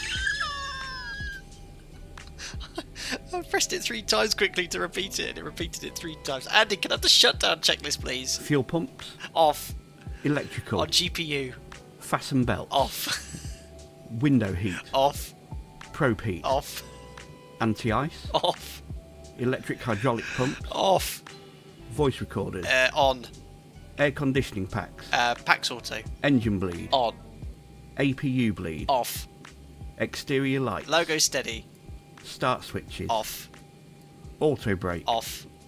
Speed brake. Dowdy tent. Flat. Up no lights. Parking brake. Is set. Start levers. Cut off. Weather radar. Off. Transponder. I need to set that to 2000 and standby. 2000 standby. CVR circuit breaker. In. Cockpit door. Unlocked. Shutdown checklist complete. Yeah, it cuts off right at the end. I don't know why it does that there. Excellent. We just need to do the secure checklist now. So once, we don't usually do it in the stream, but it'd be nice to demonstrate it. We do the shutdown checklist on the last flight of the day. We leave the aircraft as it is until the last passenger has disembarked the aircraft. Once that's done, we can then complete the secure checklist. Okay, so the secure checklist is IRS is off, trim air off, packs off, emergency exit lights off. There we are. And once that's all done, we can simply trip the ground power, then turn off the battery. Which will just say thanks to Jonas Let's Plays though for the €2. Thank you very much for your donation there. Oh, flight director's off as well. I'm late again. Hope you're good, Captain. Oh, thank you very much, Jonas Let's Play. Better late than never, hey. Thank you very much for popping in here, albeit at the end of the stream. Thank you very much for your €2 donation as well. Very kind. I hope you're doing very, very good. Yeah, secure checklist is done, and then we just simply trip the ground power like this, and then turn off the battery. There we are. Secure checklist, please, Andy. Secure checklist. IRS mode selectors. Off. Cabin util IFE galley power. On. Emergency exit lights. Off. Air conditioning packs. Off. Trim air. Off. APU ground power. Off. Battery. Off. Secure checklist complete.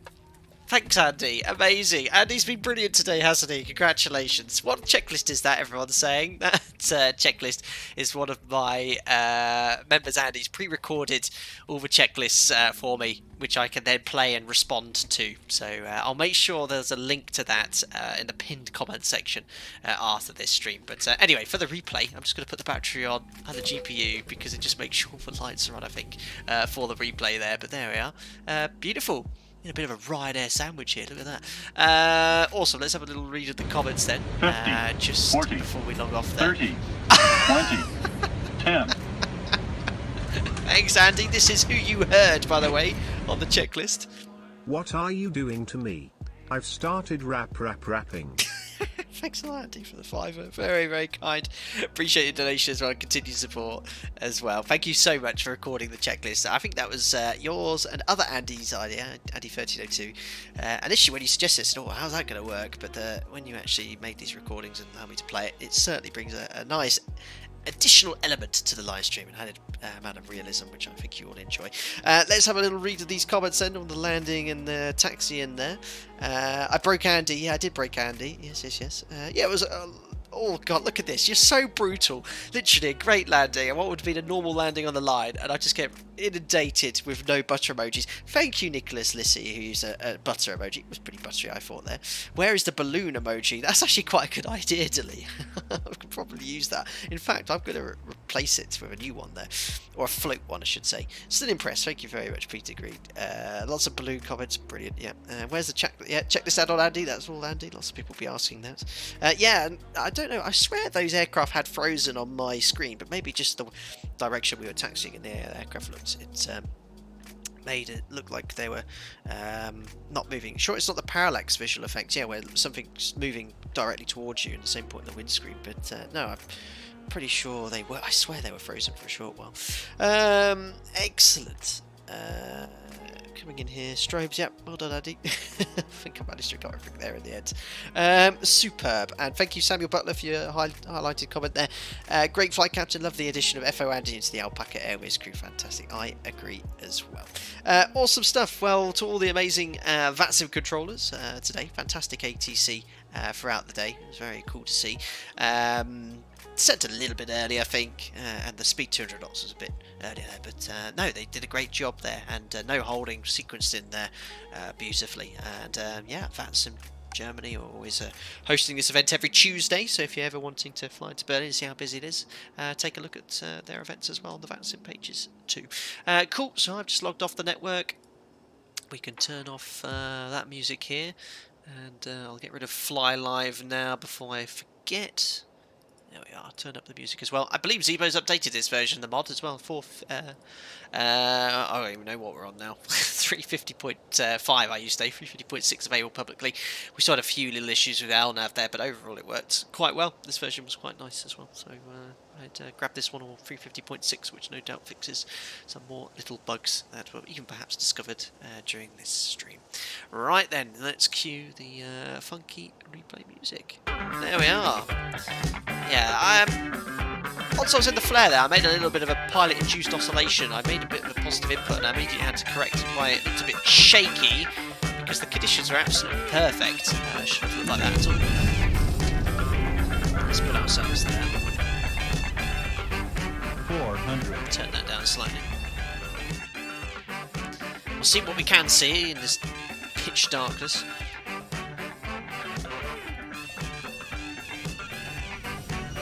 Crank up that volume as well. Oh yes.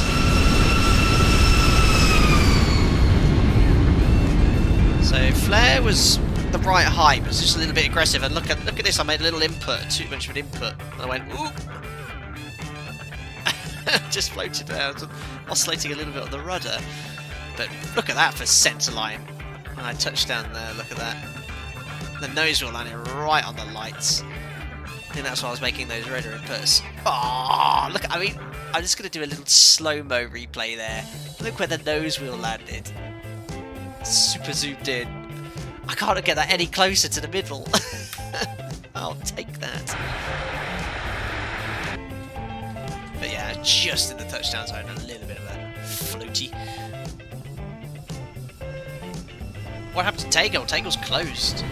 50. Well, thank you, Rundums, 30, Flicken, 20, 10. for the €2.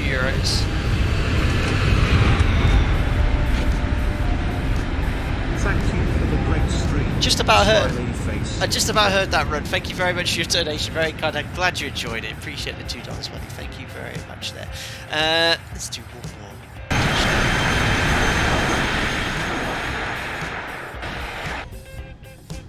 Just do it just off the runway here. Lovely.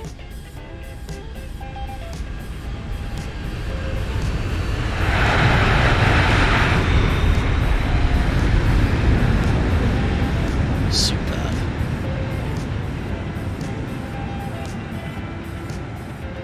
Well, what a lovely, excellent stream that was again. Well, thank you so much for coming in another sector, the ZIBO mod. I know you guys are always wanting to be kept in the loop with regards to this add-on. We'll always be streaming this wherever we possibly can. This version has just been updated to 350.6, as I said. And yeah, the usual stuff now flows. To all my regular viewers, thank you so much for coming in. And don't forget to subscribe to Step to Step for the latest content. To all my members, thank you so much for the continued support. As always, ever appreciated. To everyone that donated as well, you know, your generosity is extremely appreciated. Never ever required, but appreciated nonetheless. As ever, stay safe, and I'll see you on another Flight Deck Sim live stream soon. Good night from me. Bye bye. Get my words out properly.